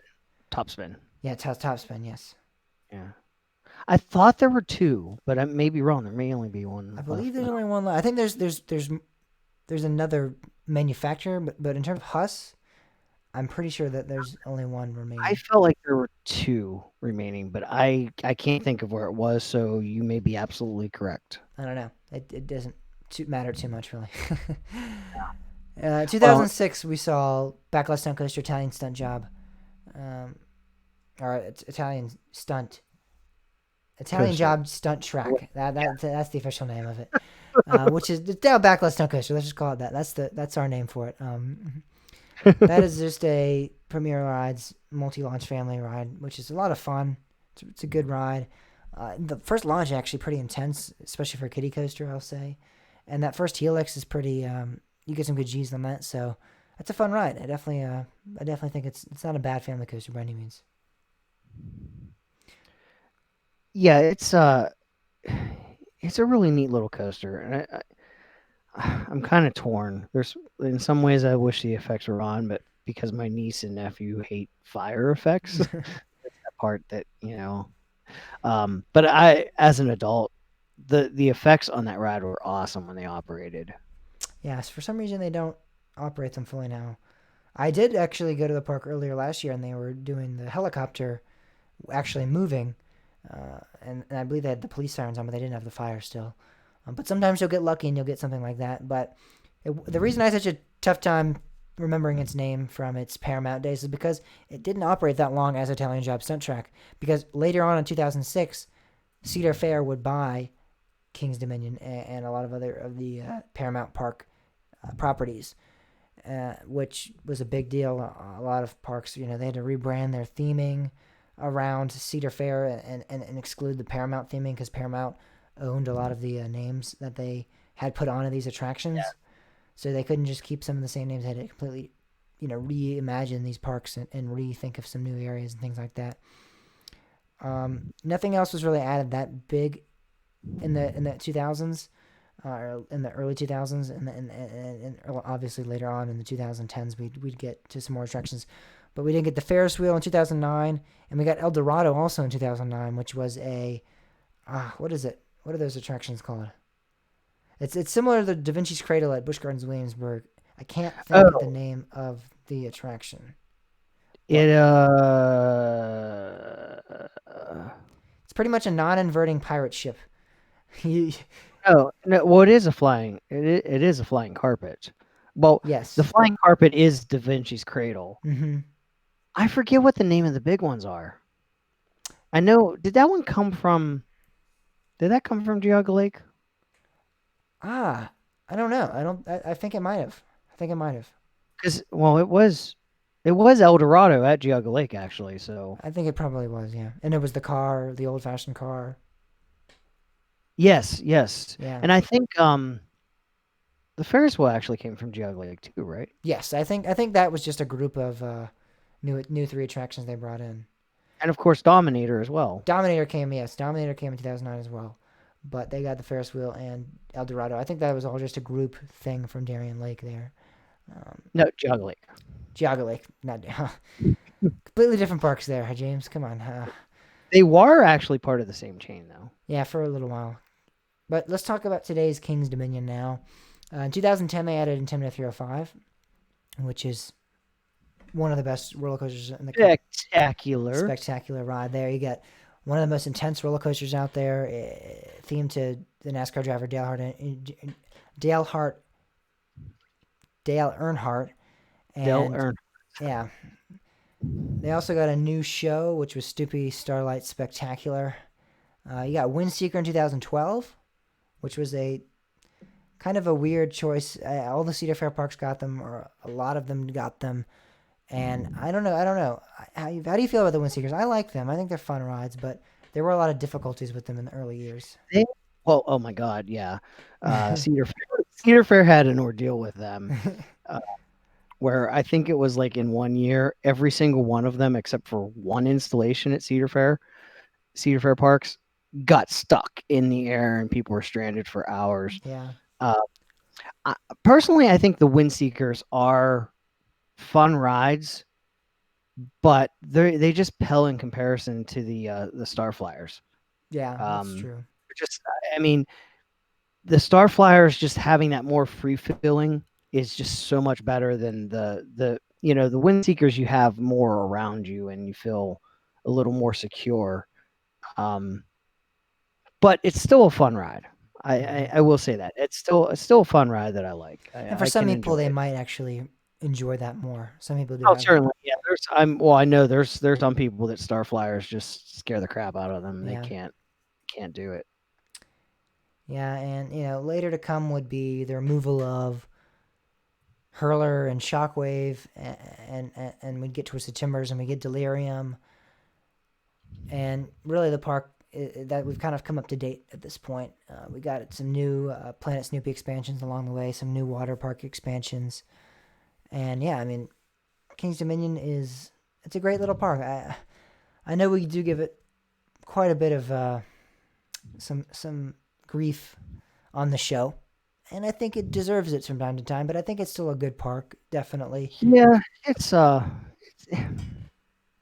it's just tough. It's one of those things where it can remain a small park, but it's not that it's remaining a small park, it's that they're shrinking it. And I think that's causing a lot of the frustration. Yes, that's fair. It's the removal of stuff without getting anything new. Hmm. Um, I'd be okay with it not growing, but I don't want it to shrink. If you have to take something away, please give us something else. I mean, I really honestly feel like it's getting to the point where it's not a full day park. Like Yeah, you can do it in half a day easily. I could if I had to pick the park that I would spend more time at, I would pick Knoebels over King's Dominion any day. Um, Even Dorney, honestly, even Dorney, I think I could spend longer at than King's Dominion anymore. Six yeah. Flags America, like Busch Gardens, Williamsburg. I mean, yeah, yeah, I just feel like there's just not enough to keep me occupied.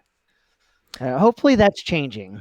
yeah, and hopefully we get with this new stuff coming in the future that we've been hearing about, the SNS free spin, and then the volcano replacement. Fingers crossed. That's still occurring. Hopefully we will go into the right direction. But we talked about the history, and we talked about kind of our experiences some. But I thought I talk a little bit more about some of the great experiences I've had. I'll talk about one in particular real quick, and then Bob, you can share one if you want. I think the best experience I've had at King's Dominion has been going as an ACE member for ACE events, and I'm going to highlight one in particular, which is hard because there's been a lot of great ones. But I think my favorite day at King's Dominion was probably Fall Thrill Fest. I'd say 2019 because we got some great ERT in the morning that we did not get in 2018 because in 2018 Twisted Timbers was brand new, and so there was I remember actually kind of a line for Fall Thrill Fest for Twisted Timbers. 2019 it was not new, and so there was not a line. I mean, there wasn't that big of a line for 2018, but it was a wait, and you wasn't jumping right back on, or you could just stay in your seat. So 2019 Fall Thrill Fest, and we got ERT on Twisted Timbers. We had, I believe, lunch as well. We had a VIP show seating for one of the shows there. I think it was Gravity maybe, and we also got a behind the scenes tour of No Vacancy Condemned, and Blood on the Bayou. And then we got EHT, or Early Hunt Time, to some of the houses. So we got to do the houses before they opened to the public, which was great. So I love doing things like that. That really makes the park worth it. So if you're coming to Kings Dominion, I would recommend strongly in doing something like that. If you want to do a full day, like Bob said, you can hit it out. If you're trying to hit Kings Dominion quickly and you want to just fly right on by, then I would recommend going on a midsummer day when in the middle of Yeah. the week probably, and you'll get 15-minute lines maybe at the most on some of the rides, and you can snap out of Kings Dominion in 5 or 6 hours. But if you want to spend time, if you want to get to know the park, if you want to experience the park to its full potential, doing one of those ACE events and sometimes getting VIP show seating, sometimes getting some cool lunch opportunities and things like that, talking with the park president. Sometimes ACE events you'll have discussion with the park president or another member of staff at Kings Dominion. If you really want to get to know the park, I think you got to do something like that.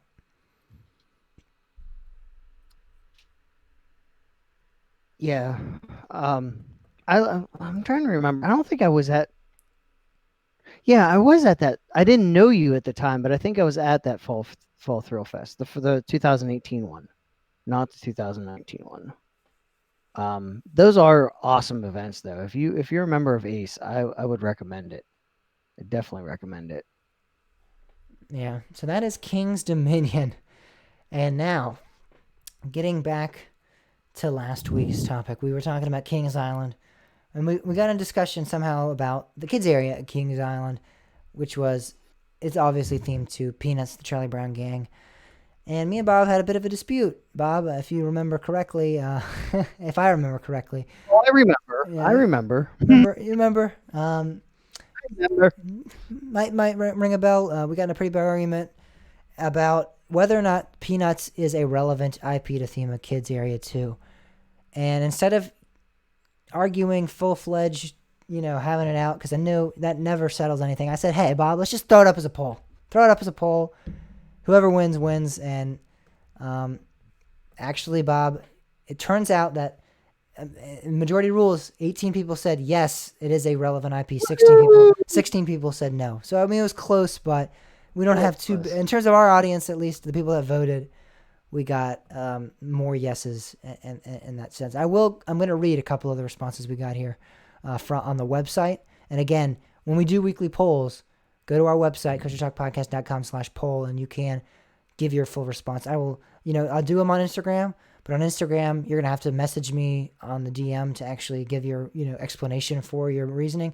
If you do coastertalkpodcast.com/poll, you actually have a little area there for you to write out your full explanation, and you don't have to vote and then, go to the DM and message me as well. So it's a lot easier that way. But I'm going to read a couple of the responses here, and then we'll have more discussion about it as well. So this is a yes. I'll read, in order that we got these. This is a yes response. And he said, at least in my family, the Charlie Brown shows are something we watch together on the holidays. And I think that that there are probably better IPs that children areas can be themed to, but I think it is still relevant. But I think really what you just stated kind of proves my point, because, I mean, you do even say that I think there's better IPs. That is my point, is that I obviously don't think that Charlie Brown is, out of the dino age and like no one's going to recognize them. Because, I mean, obviously, you could theme a area to the Flintstones and people would, know who they were. The kids might recognize them. But I don't think that necessarily means it's the best IP. That's my argument, is that I don't think it's the best or the most relevant IP in terms of theming it to other things. I obviously don't think that Charlie Brown is completely irrelevant. Like no one's ever going to think about it again. But I just don't think it's the most relevant. So I think, in a way, saying yes and then saying that kind of... I mean, if you watch it on the holidays with your family, then really... But that makes it relevant. I don't... But those are shows from the 80s. I mean, Doesn't that's like saying, matter. they rerun stuff on TMZ. That makes it Santa relevant. Claus is from hundreds of years ago. They rerun Casablanca on TMZ every once in a while. Is that still a relevant movie? I mean, do you think the kids are But gonna that's a simple get that? movie. You're not, I mean, you're talking about, like, it's not a cartoon. That's another thing. It's like, Well, I'm just using that as an example to say, like, I don't think just because something's played on TV or it's still publicized means that it's relevant. that, but it doesn't mean that it's not. I know, but my argument is not that it's but my argument is not that it is 100% gone. No one ever will think about it All right, again. here's a question. What about Eradicated Christmas? from existence. What? What about Christmas Story? Christmas Story would be a decent IP. Like if Holiday World wanted an actual IP, that would be a really cool IP for them. Do a Christmas Story Land. Like and this is just no Holiday World. Don't do Christmas Storyland. You're fine the way you are. That was just an example. But like, I mean, That's a relevant movie. It was made a I while do ago. not think that is a relevant movie whatsoever. Actually, Oh, I mean, certainly around Christmas time, it's relevant. People know it. Everybody knows. I don't think young children are Not going to know kids. that I movie. mean, no. I'm not talking. You just use Casablanca. I'm not. Well, I'm not. okay. Well, Kids are gonna you're know saying that. theme of kids area after it, so come on. You're saying theme of kids area You brought around, up. You brought up but then you said I Casablanca. didn't say theme of kids area around Casablanca. I just said is Casablanca still relevant? I wasn't Well, arguing that it is theme of kids but area I'm around using there. that as an example. I'm saying Christmas Story is still relevant, even though that's not necessarily a current movie. It plays. I mean, everybody. Well, not everybody, but a ton of people watch it every year. I don't think it's still relevant. Christmas Vacation.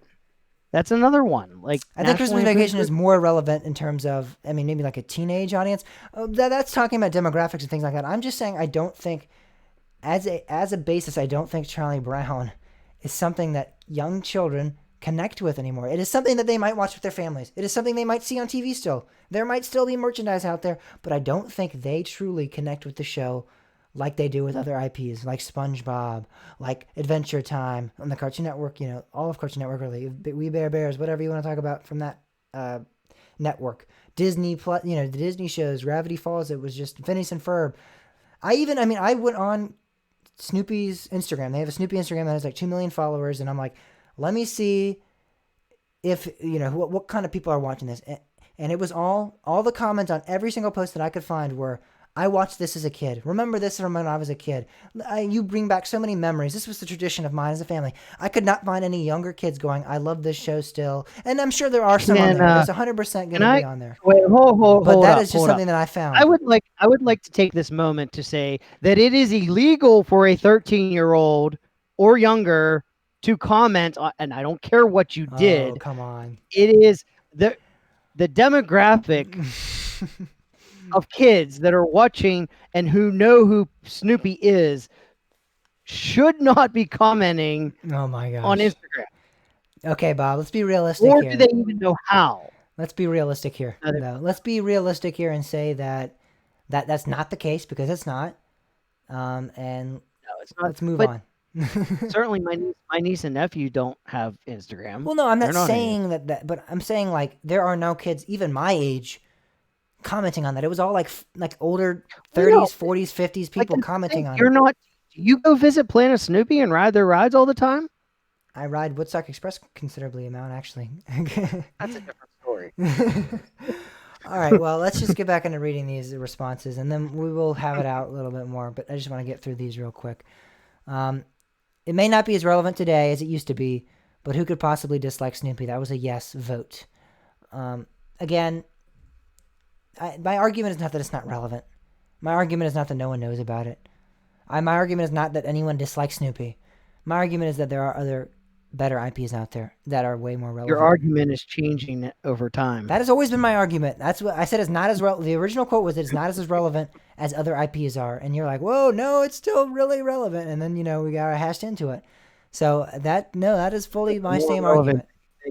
argument. No. All right, here's a no response though. Let's see what this guy says.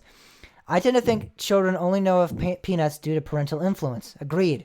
I don't think many of them actually have any personal connection to the characters like they do with newer shows. 100%. Thank you. That is what I'm saying. I would even say that there probably are some children that do have, some children, they do have some interaction with the show and they do have some kind of connection, but I don't think it's a large audience. I think a majority of the children that like Peanuts may very well like them, but I think it's because their parents kind of pushed that on them. I don't think it was actually a connection that they got between the show. I don't think it's like a show that they were, they saw on That's the thing. It's not like, yeah, I don't know how to. I don't know. Move on. All Move right. on. Next, we got another no response here.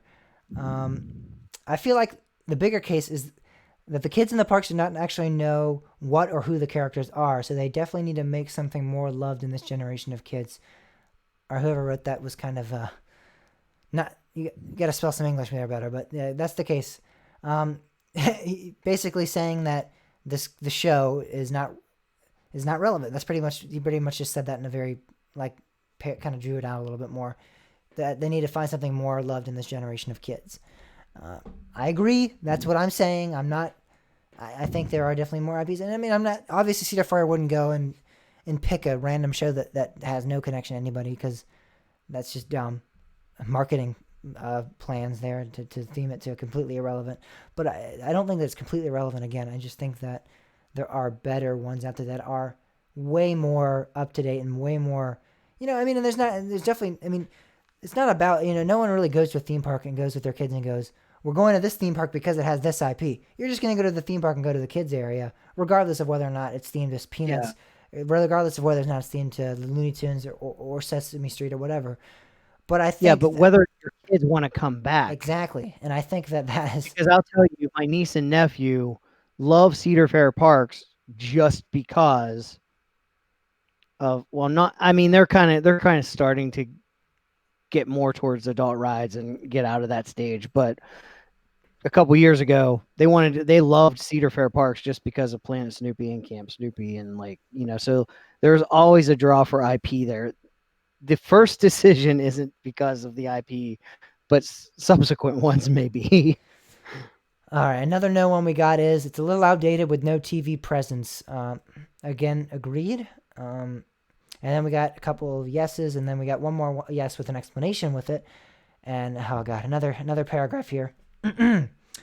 While not as consistently significated as SpongeBob or other daily cartoons, the Peanut specials that occur a handful of times each year hold a special place for me as a 27-year-old. So, I mean, I think that's kind of showing whatever. I can only imagine that kids view the gang in a similar light. They're not characters they see frequently on Nick or Cartoon Networks, but seeing characters seasonally and sometimes in a classroom is a special treat, just like going to a park.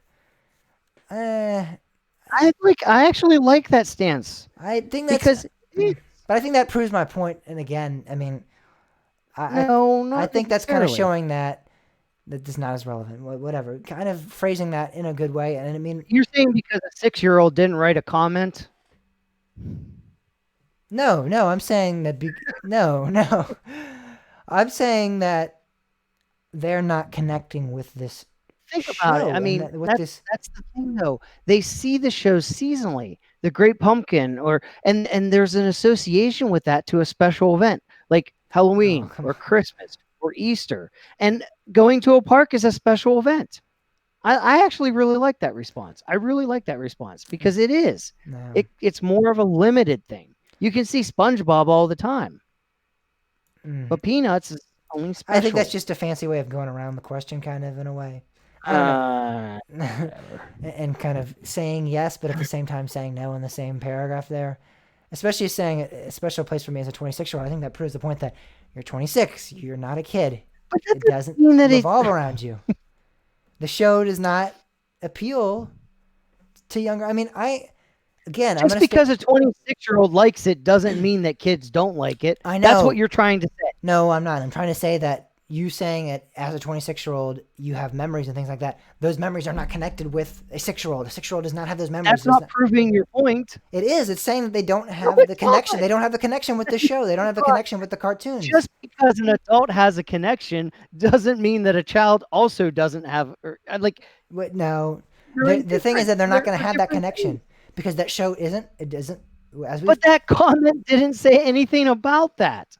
Just because it lacked a comment about a 6-year-old doesn't mean that's not what I'm saying, but I know what you're getting at there. But that's what I'm saying is just because they are a 26-year-old and they have a connection, they have a special connection with the show. I don't think, and he said, I can only imagine that kids view the gang in a similar light. Based on just because you're a 16-year-old and you don't have a connection with the show. I do have a connection with the show, actually. I mean, I've watched them growing up. But I don't think. But that's because why? Why? Let's go back to one of the other comments here, and I'll read it again. Something about parental influence. Yes, here we go. I tend to think that children only know about peanuts due to parental influence. That's exactly how I feel. That is why I have a But connection with I the don't show. care if it's parental influence. That doesn't mean they can't form a connection.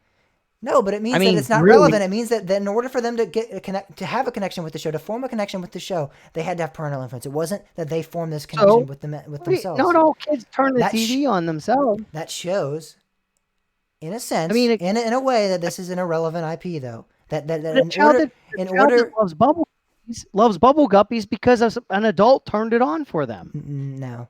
Maybe they turned on the show, but the parents themselves had no connection to the show. The parents themselves probably don't know what the show is, and then they But played it for them, and then they form a connection. Then the children themselves form how, the connection.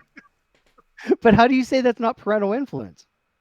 It's not parental influence because the parents aren't saying, "Hey, watch this right now. Watch this show that I grew up watching, and then you'll love it too." And then we'll go see But if they Snoopy at the turn theme on park. bubble guppies, that's the same thing. No, it's not. They're not going to say you must watch the show. If the children goes, this show kind of sucks, they're going to go, okay. But if it's Peanuts, they're going to go, no, I love the show when I was a kid. Watch it. That's exactly what happened. We sat down as a family and we watched it. It didn't matter if I wasn't the biggest fan of it. It didn't matter. I had to watch it, and that's what happens in this. And that's what I'm saying. So It's that's what not. happens in every family, then, right? That's probably what happens in a majority of families is that they sit down as a family and watch this special.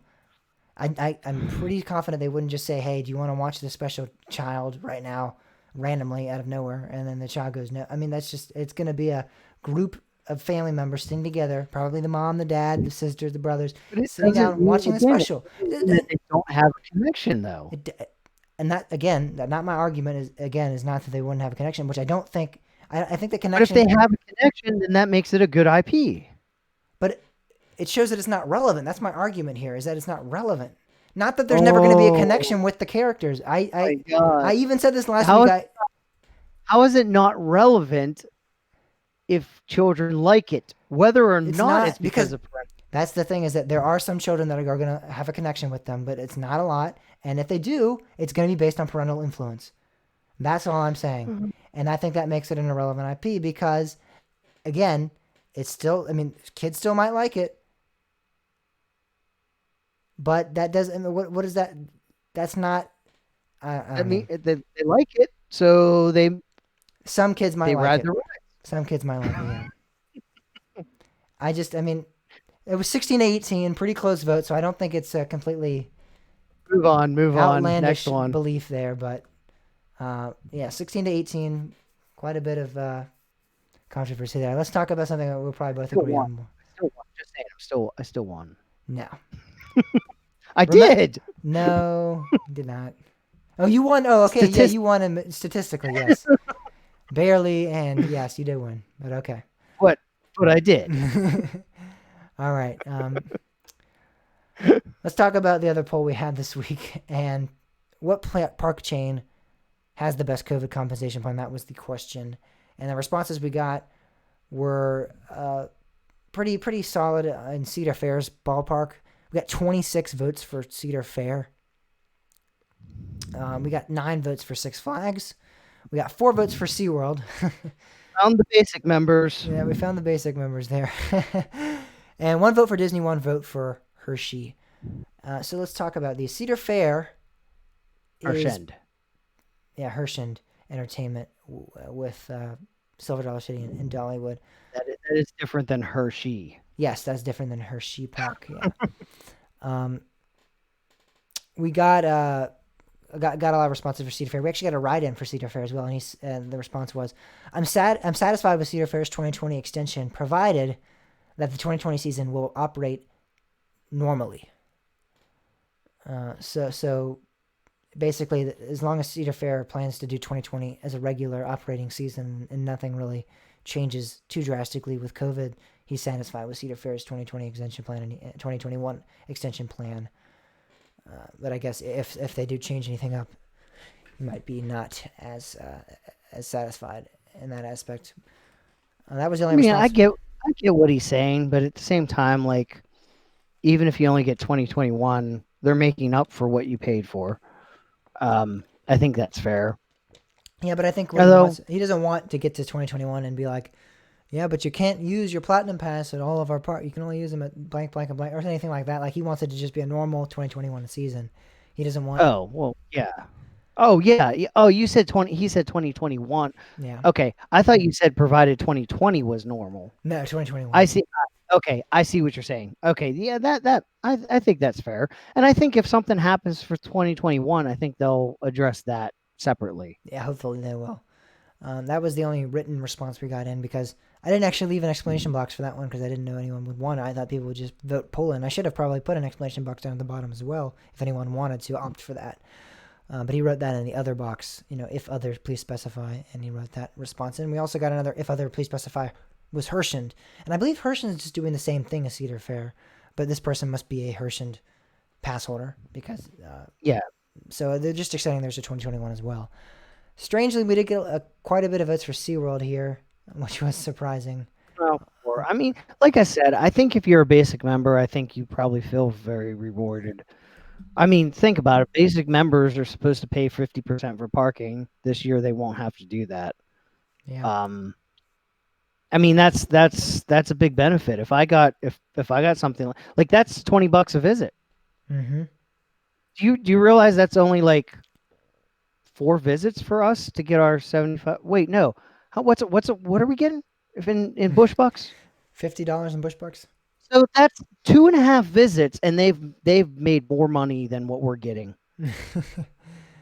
Yeah, it's in terms Every angle I look at this, I get more angry. looking at the different tier levels, it's definitely understandable, for like the lower level members to be okay with the SeaWorld compensation plan, but we are definitely not appeased by that as platinum members.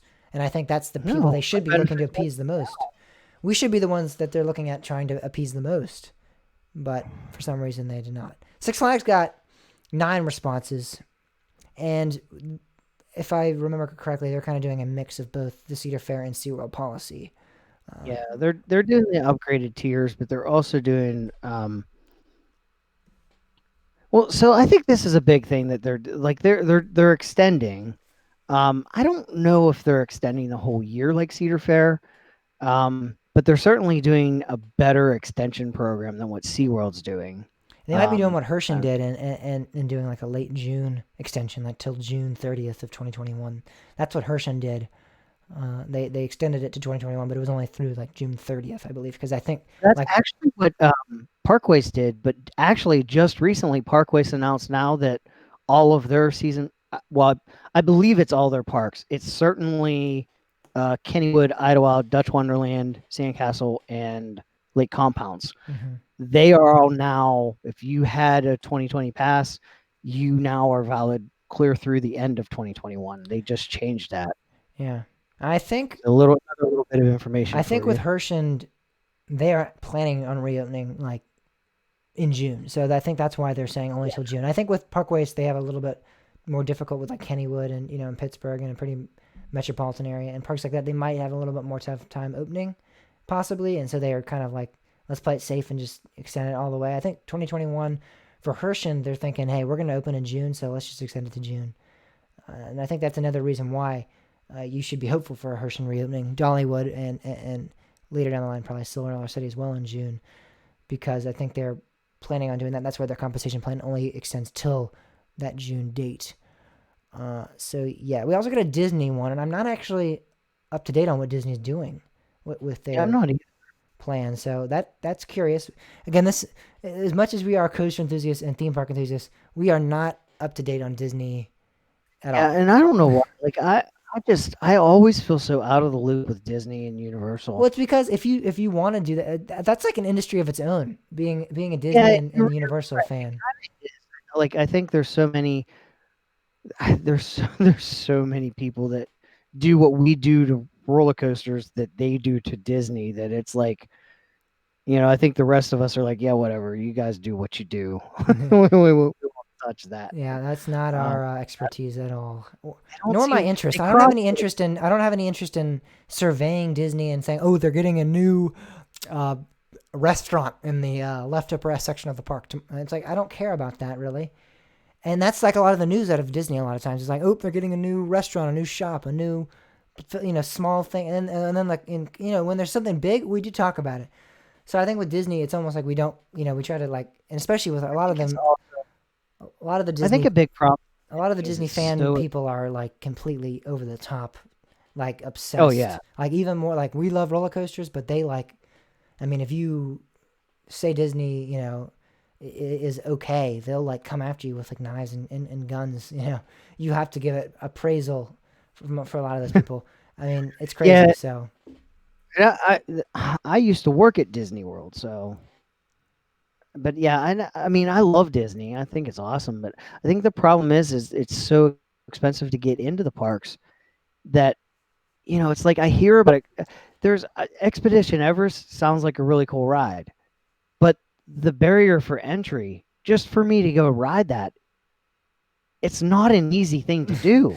no, I mean, it costs a lot of money.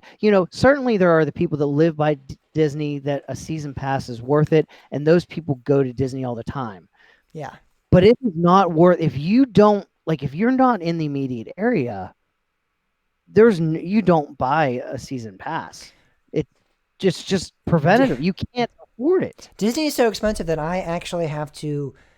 When I go to Florida this year, I cannot do Disney. I would have to do a whole another week for Disney and spend so Yeah. much more money that I can't do it. I will do Universal. I'll do Islands of Adventure. I'll do the Universal Park, but I cannot do Disney. The Disney parks because too much time, but also so much money.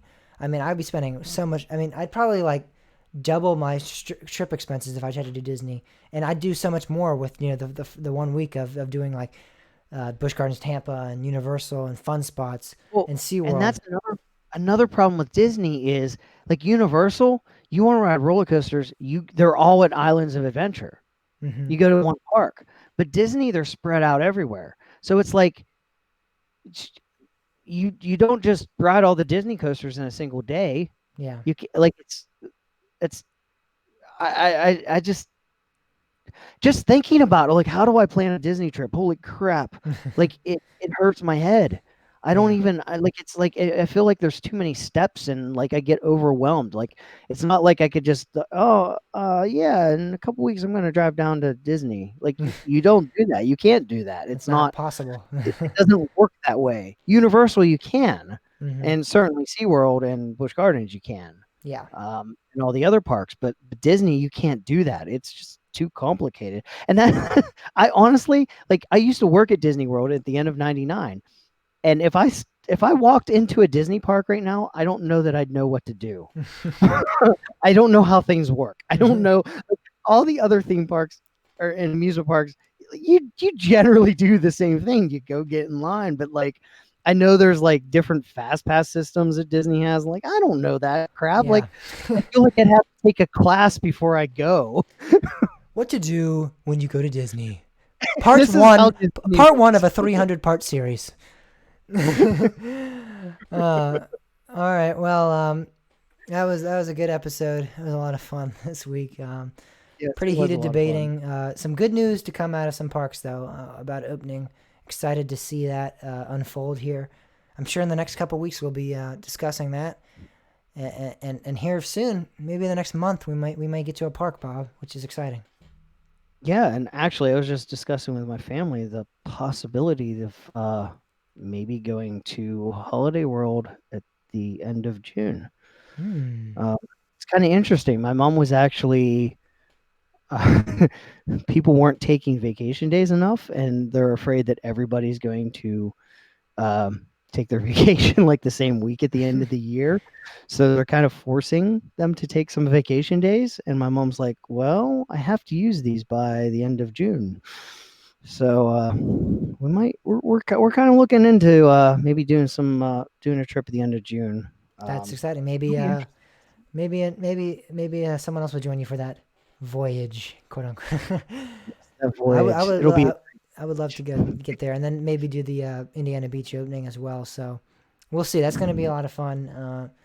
Looking forward to parks reopening. It seems like coming closer and closer and closer, and I think we're going to see quite a bit of change here coming in the next few weeks here. It's going to be a lot of announcements. I feel like so. Yeah, If you want to certainly. hear And about follow those, the guidelines. yeah, follow the guidelines, follow the protocol, and everything like that. Stay Definitely. safe and like, let's keep following them so we can stay on track to get to these parks and keep them safe so they stay open and Yeah, yeah. Let's keep it a important. theme park summer. We want a theme park summer. Yes, yes, exactly. If you want to hear about the updates that are going to be coming out and you want to hear in-depth reviews and analysis and takes on them, you can do that by following us on our social media pages. Twitter at @KosherTalk_pod. Or if you want to hear Bob's take on it, you can follow him at Kosher Talk Pob on Twitter. Facebook at Kosher Talk Pod, Instagram at Kosher Talk Pod. If you want to contact the show with any comments, questions, concerns, or if you want to send in an audio file, you can do so at koshertalkpodcast.com/contact. If you want to email the show, you can do so by emailing either James at koshertalkpodcast.com or Bob at koshertalkpodcast.com. Again,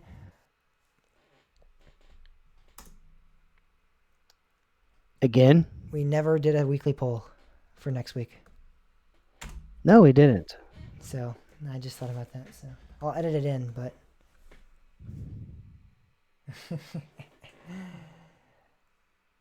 yeah. We're missing Austin and is that Chicken? Chicken? I don't know. They're solving Busch Gardens problems, it seems. I don't know. I don't know. I haven't been able to follow this chat here. We got a big chat going on. You guys have any ideas for Oh, a it's weekly been poll? going. Yeah. Hey, Austin and Chicken. What? Sorry if I'm pronouncing it improper. You guys have any suggestions for a weekly poll?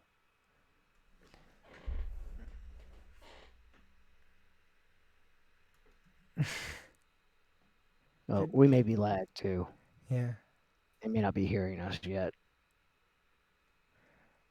Oh. How did we forget that? Do you think Cedar Fair parks are going to reopen in June or July? Maybe that could be a.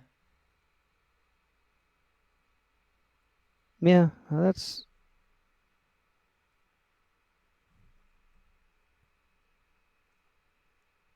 I don't know. The opening thing though, it's kind of like More of a. I don't know. There's It's not, so much.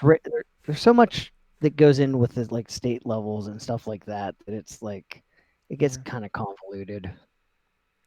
Like, it might be hard for people to answer.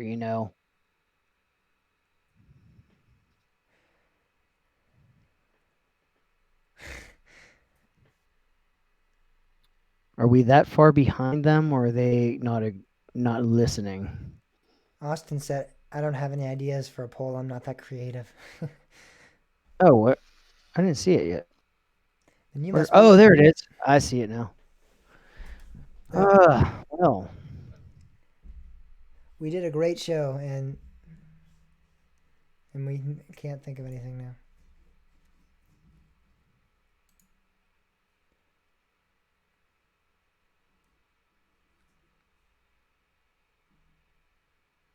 best theming.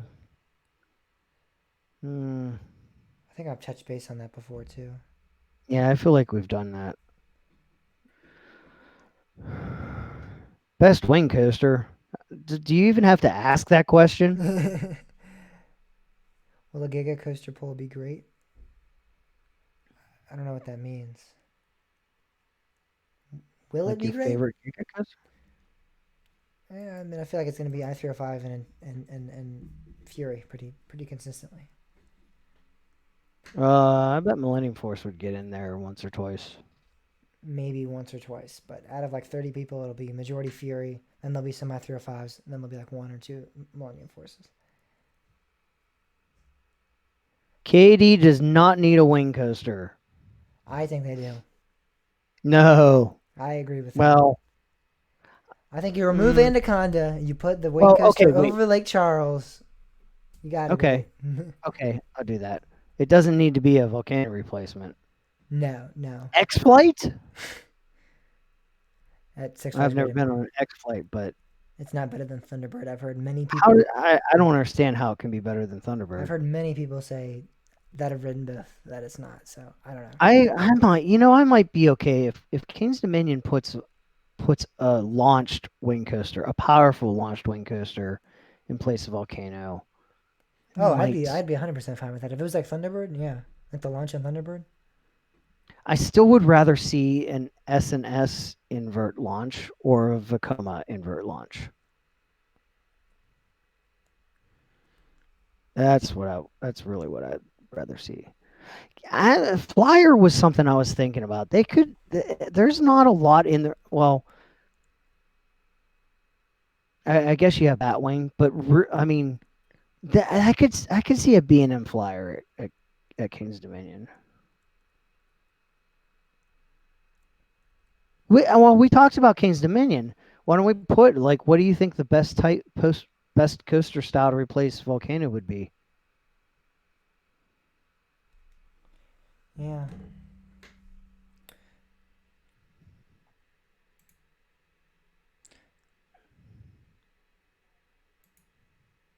Few weeks here. It's gonna be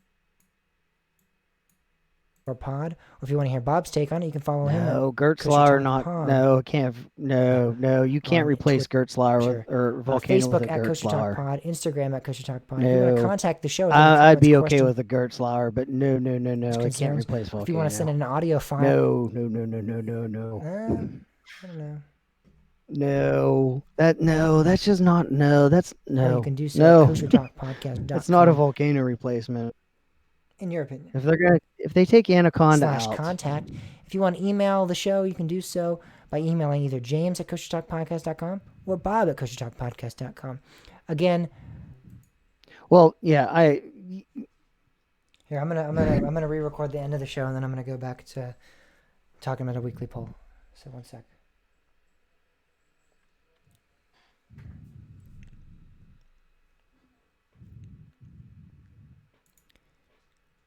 If you want to answer the weekly poll, you can do so by going to koshertalkpodcast.com/poll.